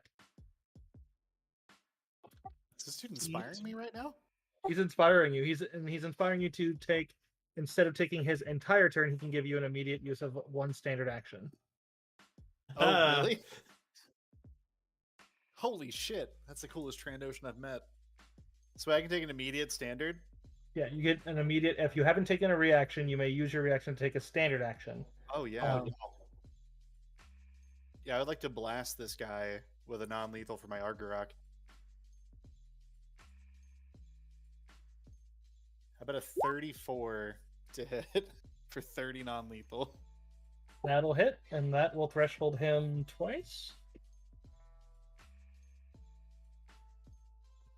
Once. He actually is quite sturdy, but still. I think a part of that action, I'm gonna give that dude a fucking thumbs up. As the coolest Trandoshan I've met on this planet for sure. We'll see how sturdy it is when we take his second kneecap. Nico, kneecaps.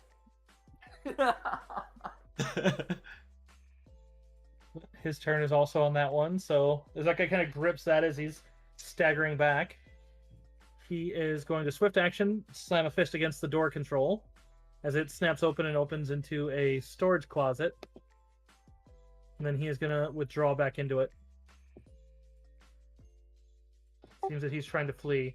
It is difficult terrain, so he's not getting terribly far, but at the same time, you do hear a beep of something on the interior as he, after the door, as he steps in and moves out of line of sight.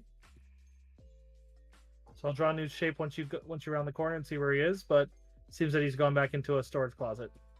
Did he action disengage? Yeah. Okay, 10-4. And that'll be okay. Puts us to Miria. Yes. Double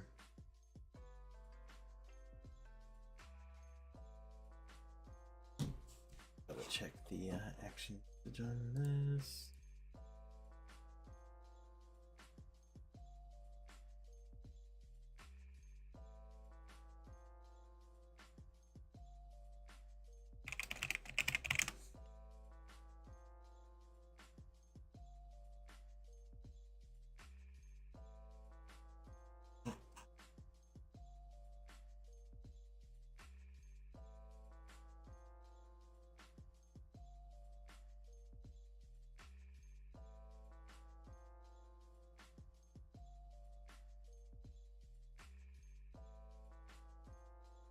Okay, swift action. I'm gonna sense surroundings to try and determine where he is.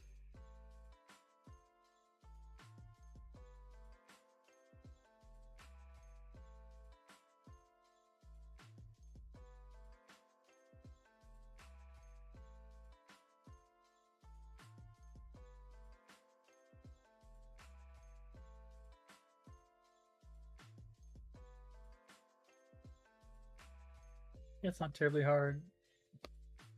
You can sense that he is right.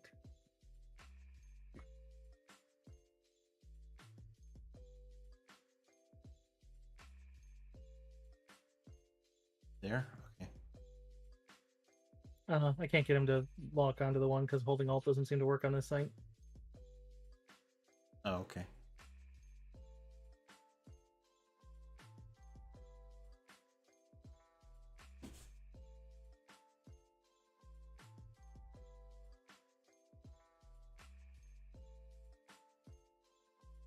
Especially in the square northeast of where he is, I can't get it to stick. Gotcha.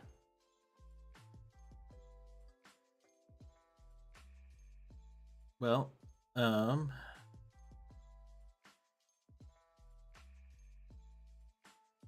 what? I'm going to move here, and I'm going to attempt to force move and just pull him back towards us. At that angle, Mary, you can see one thing. As you can see, it looks like there's a red laser across the wall. Or across the hall, I should say. Gotcha. There's- Want to roll technology? I can try, but I have a pretty good guess that it's bad.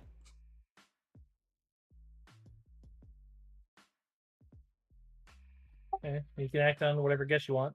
Yep. You continue your action.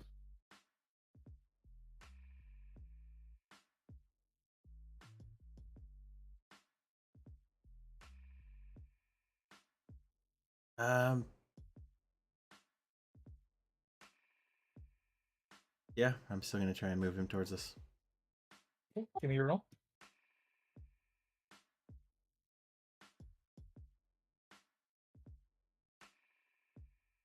I hate thresholds. I'm gonna force point.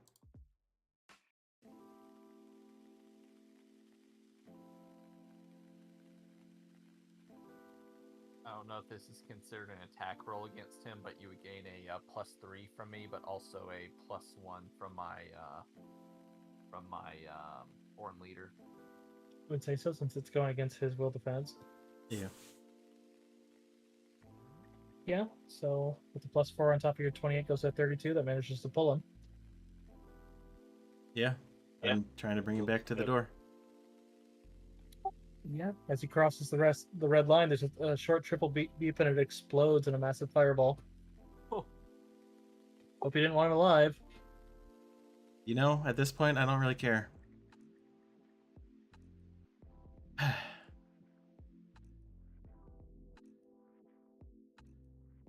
Are we still in initiative? Depends if this...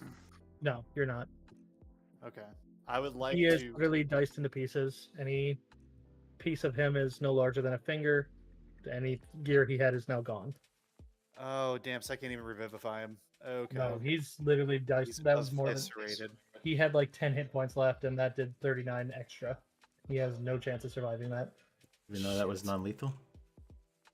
It doesn't matter. It's like Okay. his HP's lower. Non-lethal just makes it that when he hits 0, he goes unconscious. If you hit him with that much, he still Gotcha. explodes. I didn't know if it was like other system I'm used to. All right. Okay. I mean, there's nothing we can do about that. Can't cry over spilled milk. All right, I'll put my weapon away and I'm going to show my hands to the bouncer and be like, hey, they started it. I started it. He just kind of walks towards you, and he does aim at her. He's like, "What was that? What did you just do? What did?" And you can see his clenched hand. What did you just explode in my bar?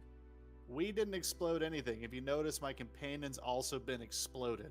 Yeah, there was some kind of beam that he tripped.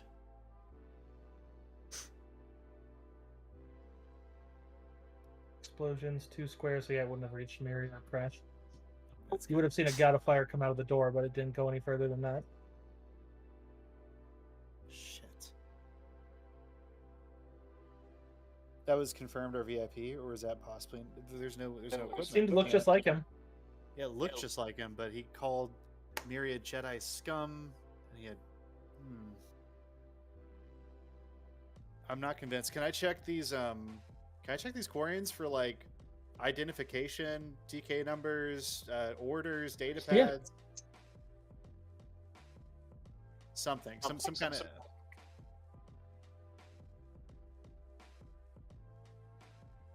What do you need? I'm looking. So I'm just looking. They just have the blaster pistol and the vibro blade. They don't have any other. Like they're not even wearing armor. Shit. Okay, first thing I'm gonna do, I'm gonna calmly approach the bartender, and I'm gonna put. So I'm seeing how many credits I have. I'm gonna put 500 credits on the counter and be like, "Very sorry about the damage to your facility." Do you have any idea who that was? He kind of stops and shakes his head, but otherwise then pauses. He's like, he did seem to know about the layout, as if he knew the. I mean, there's a door in the back there that goes into the sewers, and like he knew about that before he came in. He asked to see it. He said that, and I went back there with him, and Do you know if he was expecting to meet anybody here today? he nods. Is he nodding? He yes? said he was here for a meeting. The bouncer comes over and just putting his pistol back in the holster, but he does kind of raise a hand over towards. You can see the Trandoshans go to leave, but he kind of waves a finger and just goes and pushes a button on a key and locks the door. But he kind of gives them like a hand gesture, like that it's okay, and just kind of points them back towards the bar. But my name is Tecker. They did seem very odd. I felt like he was putting on a front of some sort. I mean, obviously so if he's not who you thought he was. Right. You. Can we ask who you thought he was? I'm afraid that's a bit of a loaded question. However, did those Quarrens come with him? Or did they meet him here? Was he under duress? Clef kind of shrugs a bit, but the Trandoshans one point is like, I know those boys. Those are mercenary guys. They don't even live that far from here. So did they come with him? They nod. Okay. Look, I have a lot of questions, but first and foremost, I'll slap however much another, say let's say 3 rounds of beers or ales for those Trandoshans. Okay, I'm gonna buy them 3 more rounds of drinks for sure, and then I'd be like, okay, I have more questions for you guys, but I really need to tend to my companion. I have to give him some medical treatment. Yeah, Better Myria question. just waves. Better question. Bartender does walk back into the office, and as he reaches to something on the wall, he pulls off what looks like a medical kit, not a med pack, and he tosses it out to you. Catch it. Like, you are aware we just committed several crimes in your facility, yeah? He just kind of stops and puts a hand on the wall on this side. He's like, do I look like someone who likes the Empire? Just want to make sure we're on the same side. That's And then good. I'm gonna walk down to Nymeria. This, He does come out. He does come out with what looks kind of like a scrambler, but you realize quickly. I'd say Ricky and actually you could Noel's pretty good with tech too. Yeah. You'd be able to recognize that is kind of like a police scanner. Looks like he's waiting to see if something's coming down because of this. Okay. I would like to let's see what kind of. He gave me a what? A medical kit? You said. A medical kit, the full medical Okay. kit. Perfect. Then I will, I forget. Let me tend to you, Myria. So Yeah. you can not take any You can take a minute to remove the conditions, Myria. They're not. None of them are permanent conditions. That's good. Could I, while I'm tending Miria, could I possibly do like a treat injury or something to see what exactly that wound was? Like, could I possibly get any insight into like what the hell that dart was? I would say that's more of a technology role. If you want Noel would be the best one because Noel has medical and tech, Yeah, I think I So- had Noel assist me with this. but it's primarily a Okay. tech role. Noel does have technology, but it's not trained. It is high. Does that make a difference? That's fine. It's 18. His bonus on it is only like a +9. Yeah, and as far as what I was saying, cursive, I just meant like thematically having him like assist me in treating Miria so he can do tech rules and stuff. I'm not good at it. Miria, gain another 4 hit points as I use a spray bandage on you. Okay. Okay. Stormy, the closest thing was an ancient tech that you doubt that was, but something that could have been based off of. Is that there was a rather famous old pistol that was used in the Republic thousands of years ago called an enforcer, which was an explosive slug thrower. There are plenty of modern variants. They're owned by Corellia. Okay, an explosive slug thrower. This is gonna be me trying to. This is gonna be me as a player. Is that what the? Is that what was used against the Jedi, like those shotguns? It was It's similar, and Trandoshans actually use a lot of them now too. Where it's basically Morelia was the former name of Corellia, they were very neutral in the Jedi Sith Wars in the Old Republic, Yeah. basically they came up with that weapon and started selling it en masse to basically get the galaxy to basically arm up against all of them to basically just be Okay. like get the fuck off our land kind of thing. Okay. And so they're triggered by the gun itself, or you can just trigger it to explode immediately. And they're basically just also used like they would, like the shotgun variant hits you with so many that it's basically you're never gonna dig them all out before I hit the button. Mm-hmm. Right. Okay. And then I'm going to go ahead and use. Sorry, I'm going to use a med pack on Miria real quick. So treat injury. It's the differential on 15. Yeah. So Miria, get back. Jesus Christ, I'm so stupid. So 8 plus my wisdom mod, right? So wisdom mod. So 12 more HP. Okay. Is that all it does? It's 1d8 plus the differential Yeah. on, Yeah, so on that's a med 12 pack. back. So Yeah, you need so- to roll the 1d. Oh, you need wait, to roll I'm the stupid. 1d8. Jesus Christ. all I'm so good. sorry. Okay. So 1d8 plus differential, differential being 8, 6. So 14 plus my mod. So you get 18 back. I'm sorry about that. Almost gypped you out of a 1d8 health back. I'm sorry. No worries. And I will do the same on Miria as well. Give me 1 second. Switch to my keyboard. Treat injury, right?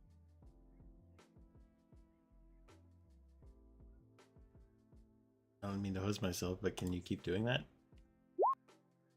Oh, Yo, the dentist. If you have if he's using one of those healing stimulants, he can. no, oh wait, sorry. I first used a spray pack, which doesn't trigger for the first use, right? That's just a Right, free... but Goblin used a med pack.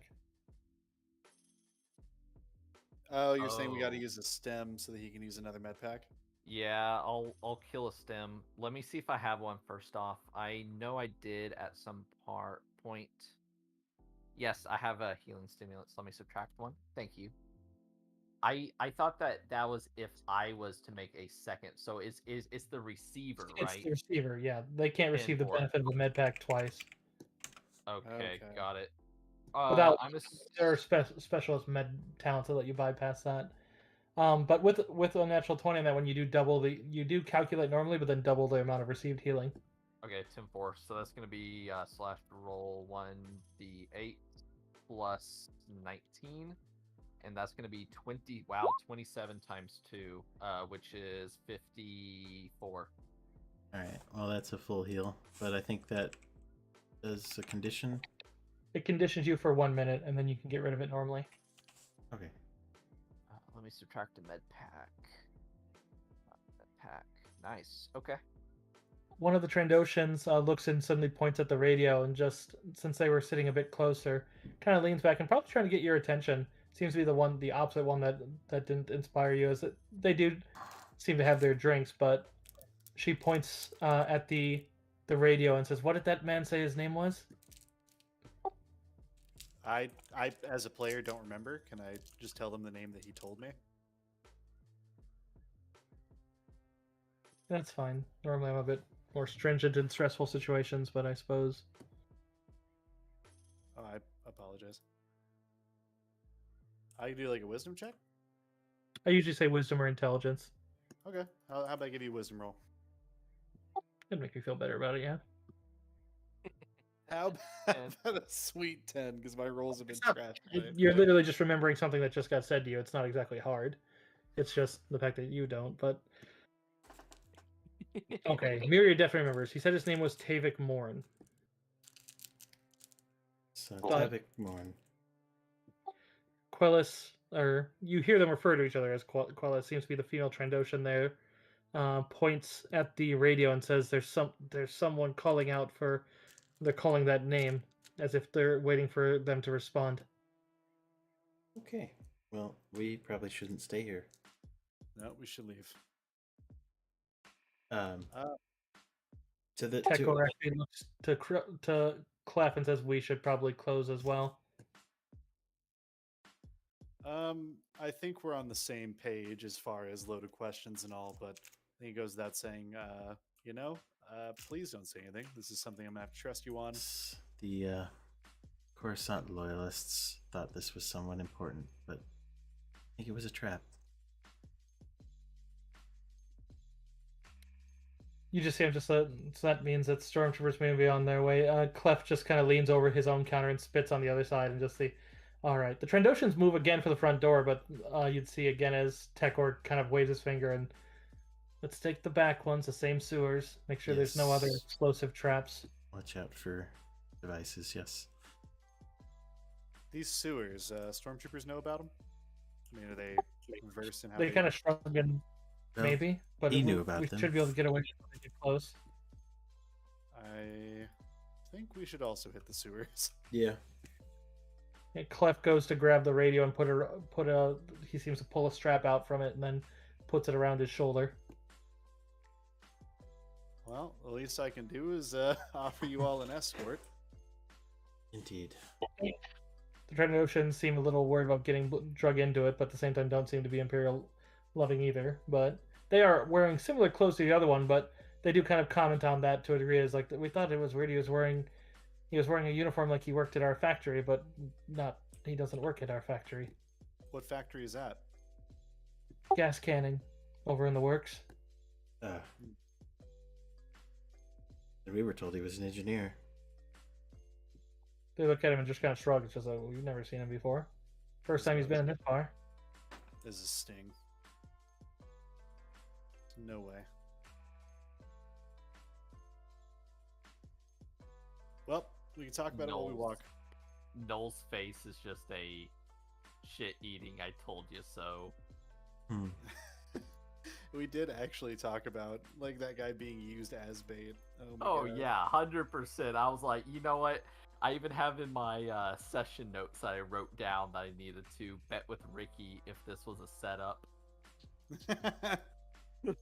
I mean, it makes sense. ISB is devious. They really are. I mean, Well- just everything from the story. I'm like, you know what? This has to be a setup. But it was good. It was good. You had to try. Yeah. All right. We should roll though. Let's get into these sewers. Yeah, and the sewers themselves are rather uneventful. A couple animals down there, and you do cross an ogre at some point, but seeing a large group and him by himself, he just kind of evades. But in any case, it mainly just comes to how do you want to get out of the underbelly. could we? Actually, I really don't know. I'd actually like to defer to my party members. The Trandoshans actually suggest going to their factory. They could probably get you in as long as you don't go to the restricted areas and could just take a turbo lift. Yeah, that would be helpful.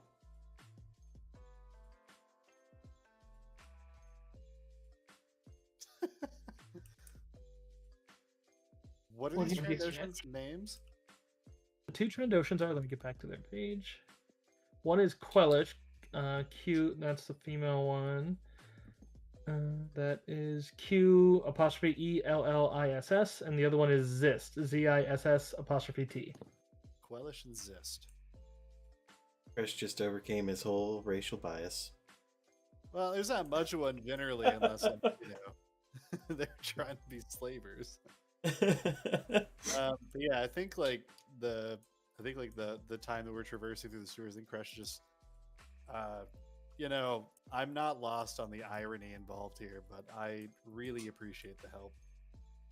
Yes. Zist, the one who kind of called out to you, kind of gives a little bit of a nod. He's like, I know the tensions of our races, but Quellis and I have grown up on Coruscant. We're neither here nor there when it comes to the bulk of our pirating and slaving kin. I can respect that. Well, I thank you all the same. Yeah, they both offer just kind of a bit of a claw for like a kind of gripped. They do less of a shake and just kind of like the whole like Schwarzenegger kind of hand grip kind of thing, but they both. Yes. I will. You have a cred chip I can transfer to? I want to make a for your help.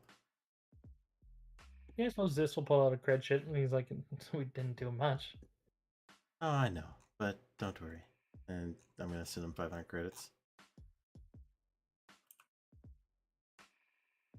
They seem a bit, as they see that, as they pull it back. First, they probably go to not look, but then as like at a glance, there's a point where this kind of pauses and kind of you can see later in the walk as he's showing Kellis, and then she kind of comes up just like, "Are you certain?" Yeah, don't worry. I have an expense account. Like the rebels paid for it. Hey, they're providing us our escape services. That's valuable. Yeah, it's legitimate spending. No, but we definitely wouldn't have made it this far without all of your help. So,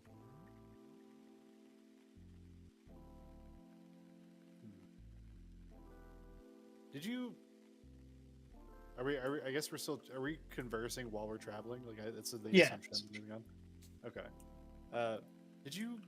Have any of you seen that man's face before, though? Have you guys ever seen a human frequent that bar that looked like them? You can see as Tekker seems to be the one that kind of looked towards, and Tekker's like, I spotted him. He seemed to be looking around the local areas trying to decide by himself for some time, and then that's when he came back with his group.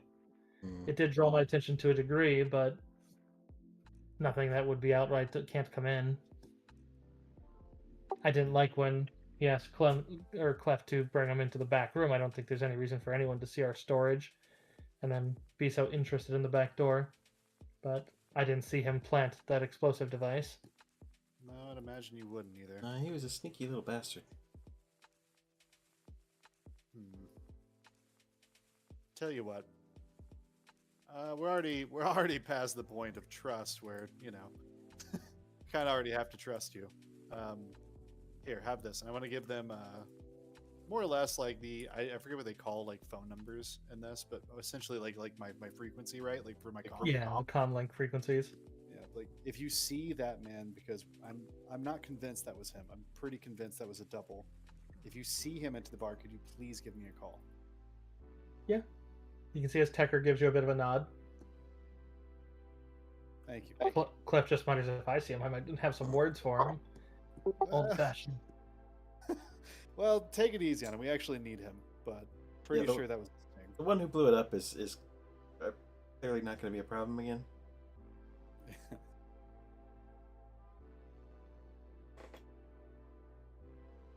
Yeah, you all kind of walk through the gore. I'm sure that there's no question like that. Did he survive? It's like, well, there's pieces.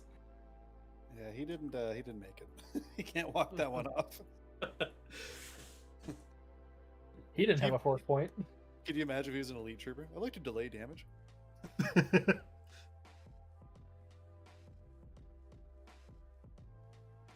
Yeah, so easy enough to get to the Trandoshans factory, which does, I mean, also reassure some that you see that, yeah, it just seems to be a factory that seems to take up some gas ones and then can it into smaller ones for delivery around Coruscant.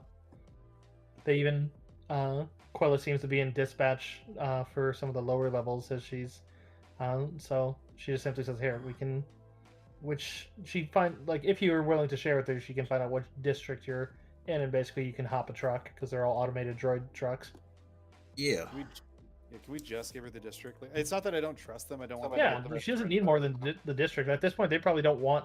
Like, they'd even point out, like, if you were sketchy, like, no, the less we know, the better. Because if we're questioned, that's. I mean, granted, the Imperials dig deeper than where the last you know, but to them, they would think, yeah, then.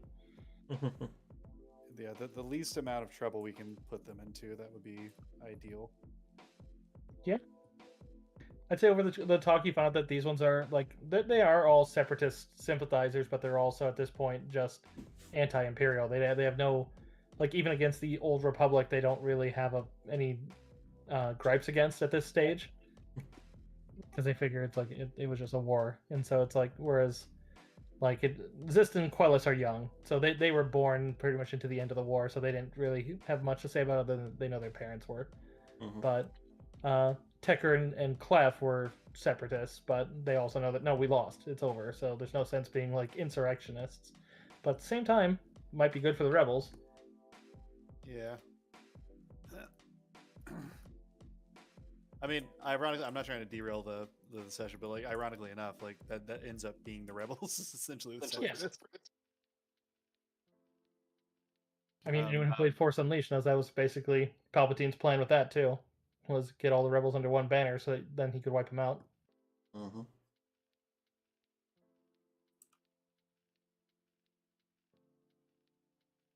Yeah, I think the least amount of exposure and the least amount of time that we spend with them is probably best. So probably as soon as we get to the turbo lift, like in safety, or that we get dropped off or whatever back in our district, like we just kind of go our separate way.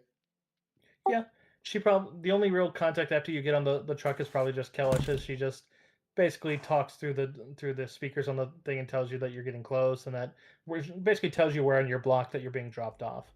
But otherwise, the bartender and the bouncer just they don't even go that far. Once they go up they get to another level and they talk about going to basically register that they were closed after the guy came in. Like, they closed for a private function. Basically, act like they didn't stay for whatever he was doing. Hmm. Because then Good that call. removes blame from them. What do you mean he blew up my bar?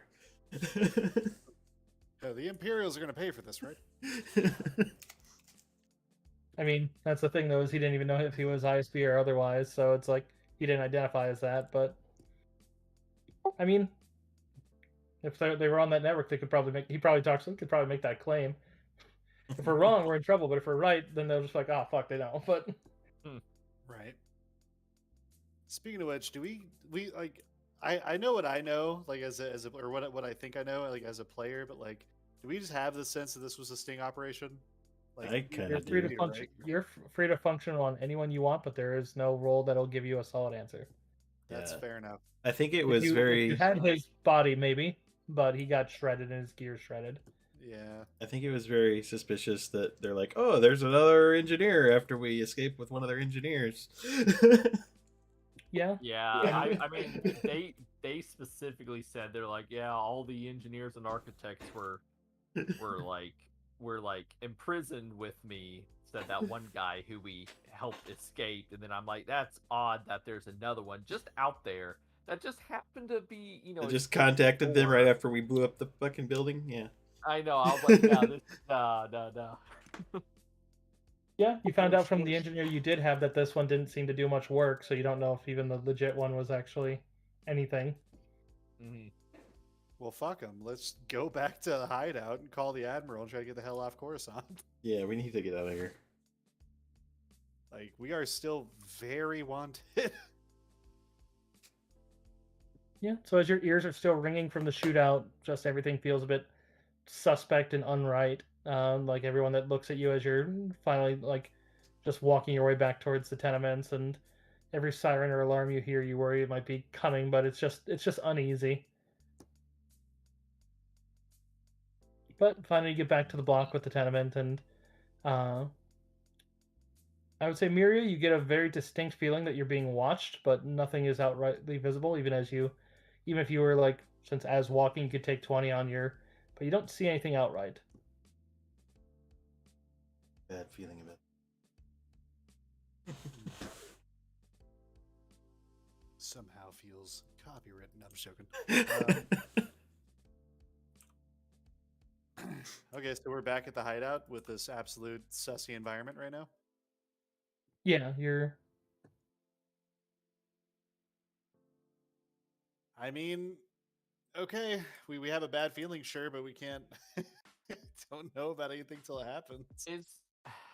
I feel like that's hard written into the narrative to like push the story.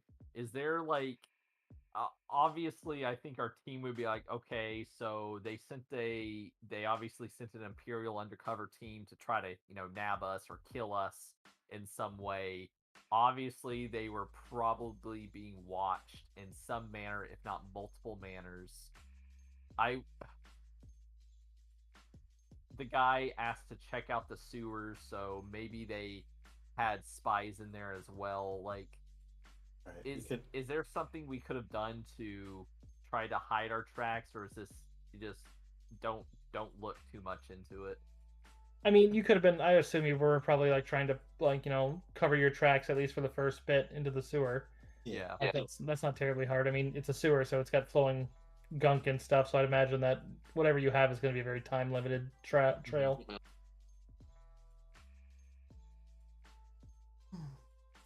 No, we just need to try and get off this world. Yeah, of course.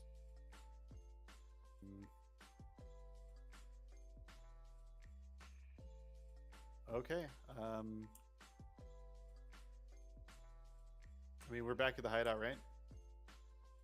Yeah. As you go up the stairs into the hideout, you definitely get a distinct smell of ozone that wasn't here before. Ah, shit. What does that imply? Like That Star implies Wars blaster or something? fire. Yeah. Okay. I would like to ready my Argarok and take point as we go into this building. Noel would like to use standard action and his swift action to inspire confidence and activate Born Leader. Everyone now gains a +2 to hit. Nice. Nice. I'm just following Krish, keeping an eye out. Yeah. Also, just for the record, my music started playing March of the Resistance like as soon as this all started. Let's Go. go. Mine is on Nightfall. Oh, it's so mean. But yeah, so I'm gonna continue pressing, and I'm treating this like a hostile environment. Yeah. As you go in, you can see as you get to the level with the apartments, there's the indistinguishable scent of fresh blood, very strong on the air. And as you get to this, oh, sorry. I was gonna say I'd like to do a perception to see if like I can see any like traps or people or anything waiting in ambush. Yeah. Go ahead. Okay. I'm sorry to cut you off. It's just like I feel like I should probably try and do this. A 34 perception. Okay, let me get your surroundings, what you see as you're investigating, kind of move. You'd be able to see that all three apartments do have their doors open. Let's see what other details. Number one, you'd see hanging out of the doors, you would be able to see the husband of the fake husband-wife pair, as well as... Sorry, 1 second, gotta get names.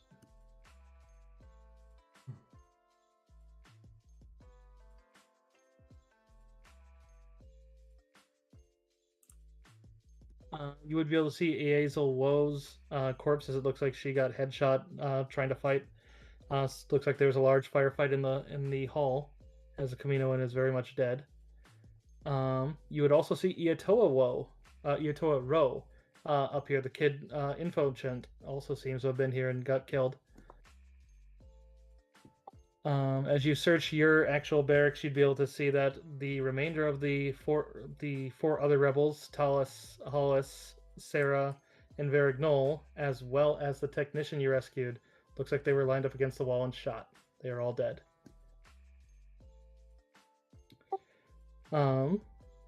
However, your perception, you do hear sounds of very subtle movement on the floor above you, like just the drag, every so slight. Okay, I think I'll kind of hold up a hand to get ready to stop. I'll look to Mir. I'm not speaking at all. I'll look to Miria.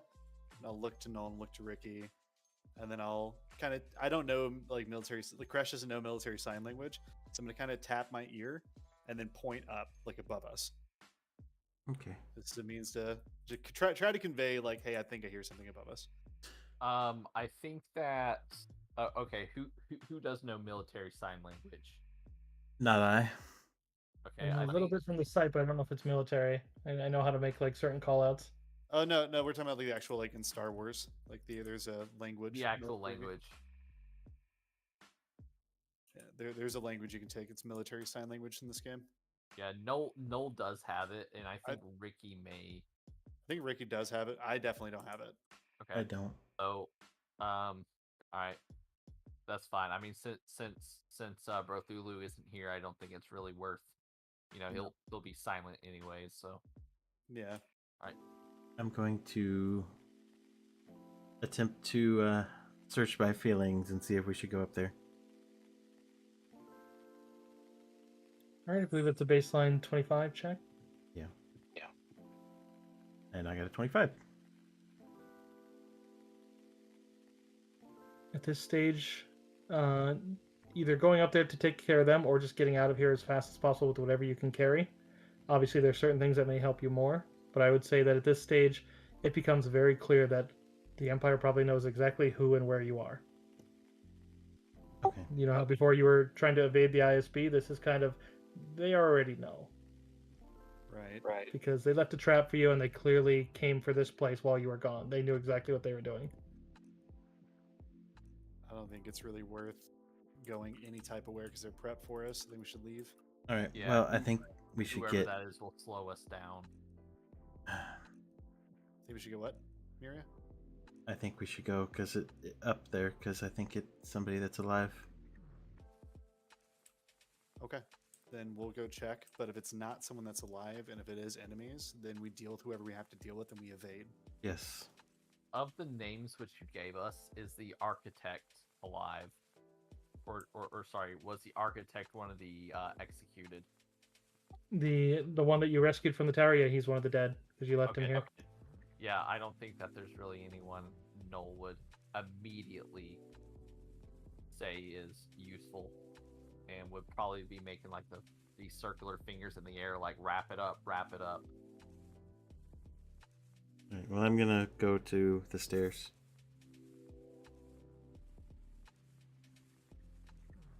I will follow.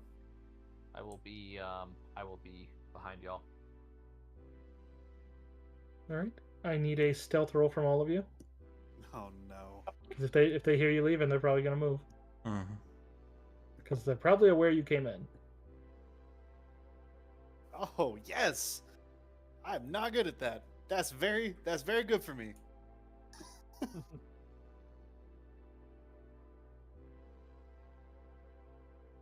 Alright. And they get one. Since they're all basically working on one, so let's see how it goes. You can hear the noises of footsteps moving quickly. Sounds like they're moving down to the stairs. Okay.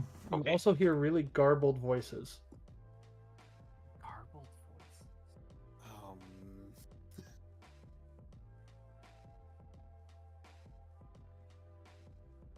Zombies. I bet zombies shuffling around up there. No. Garbled voices. Yeah, as soon as you guys reach the stairwell to lead down, you would see on the above one as there seems to be a squad of black-clad stormtroopers that have a much more angular mask, and they have a much longer rifle. Congrats, Death Troopers are now on you. Yep.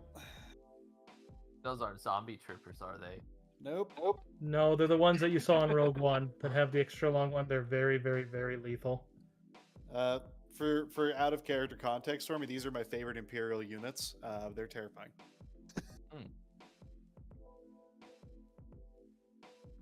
They also have very specialized armor. Like the only thing that really can outright hearing them or oh, and they also have that. Okay, I'm gonna have to see how that works.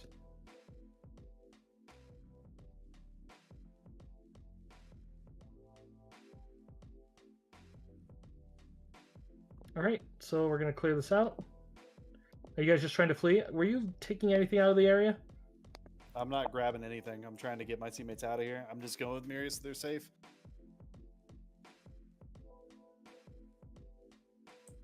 Yeah, I don't think we have time. Yeah, no. At this stage, you'd have to defeat them to take anything out of there, unless you want to go run back in there in the meanwhile. But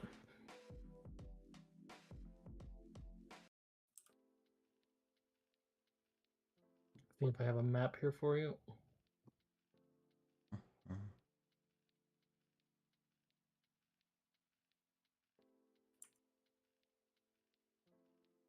Okay, so the stairwell itself is 5 by 15 feet to each landing. So you can see them in the one above it. So one move action would get you out of their line of sight. So really initiatives here don't need the map outright. You might be able to just outright run and try to get into the city, but you didn't hear any rat air nearby or any major support, so you may be able to get away if it's only them. Mm-hmm.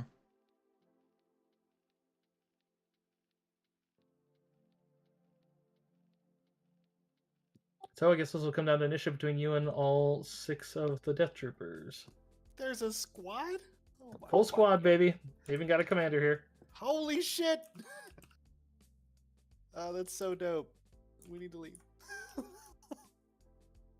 Yeah, you know the best part of when they have a commander? I mean, you know about the Death Troopers probably, though, is none of you are going to know which one's the commander. They're all going to look identical. And one of them's the commander is going to be probably much higher level. Yeah. But it's like, they don't make it obvious, and the garbled voice prevents you from knowing who's who. I remember they used scramblers. Hey, wait a minute. That's not my initiative. They use scramblers, and they also make sure that the voices you hear aren't necessarily coming from that trooper. So you might hear different ones that are giving commands, where it's actually only one. But to everyone else, you hear everyone else doing it. They're so cool. It's so smart. It's like, oh, you can't just pick off the one that seems to be giving commands. Are we doing it off the turn order table or just rolling chat? Okay, there we go.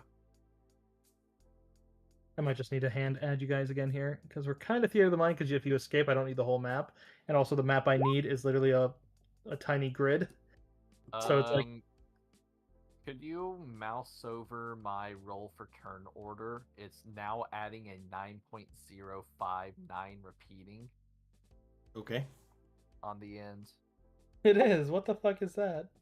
I've never... Okay, so it's adding a d20 plus half of my level, which is 6, plus 4, which is my mod, plus the training, because I'm trained in it. No focus, no armor penalty, no heavy load, plus 9.5 initiative decimal. How am I getting a 9.059 repeating initiative decimal? I don't know. I have no idea.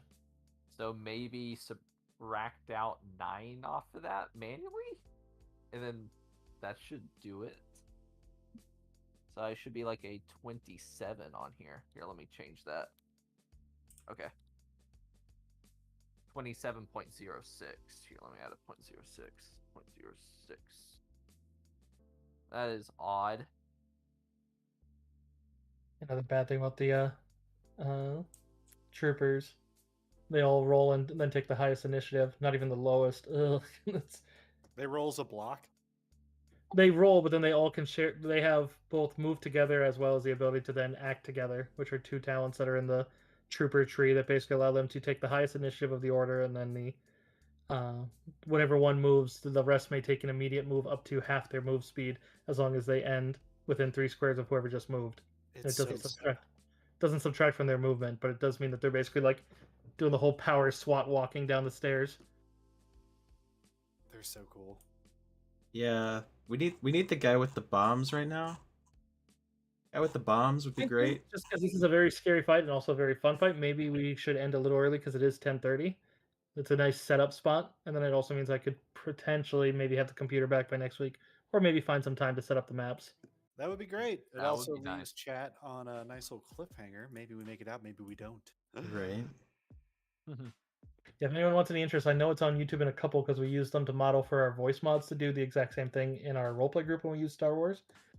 But you can look up Death Trooper voices and you'll hear that garbled. It's actually terrifying. Like in our group, it was terrifying because we had a couple events where you'd hear it, you're like, ah, fuck. It's so scary. Hey, random trivia fact for any Star Wars aficionados out there about Death Troopers, right?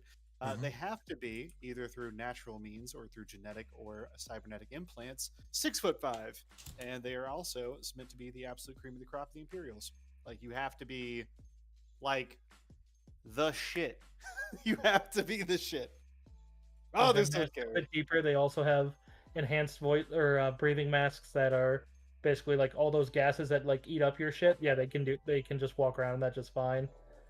Their gear can't be sensed by any sensors. Yeah, these are, I don't. There's so much I want to talk about Death Troopers, but considering we're fighting them, I'm probably going to hold off. But Yeah, what we anything fought like them- that would be directly tactical. Yeah, well, I was going to talk about their guns, but I feel like I probably shouldn't. So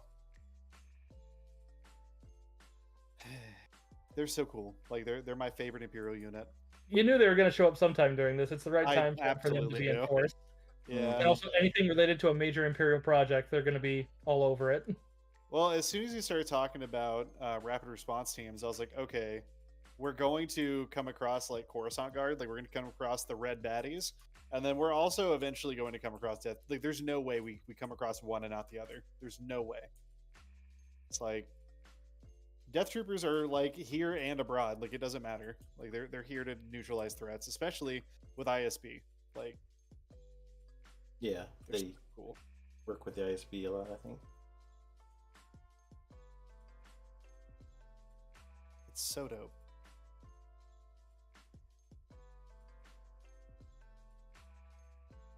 It's so scary. Okay, I'm gonna do a sign off real quick. Yeah. Good Alright. night, everybody in chat. Hope you had Good fun. night, Chance. Good night, and it's pretty late here, so I will see you all later. Alrighty. All right,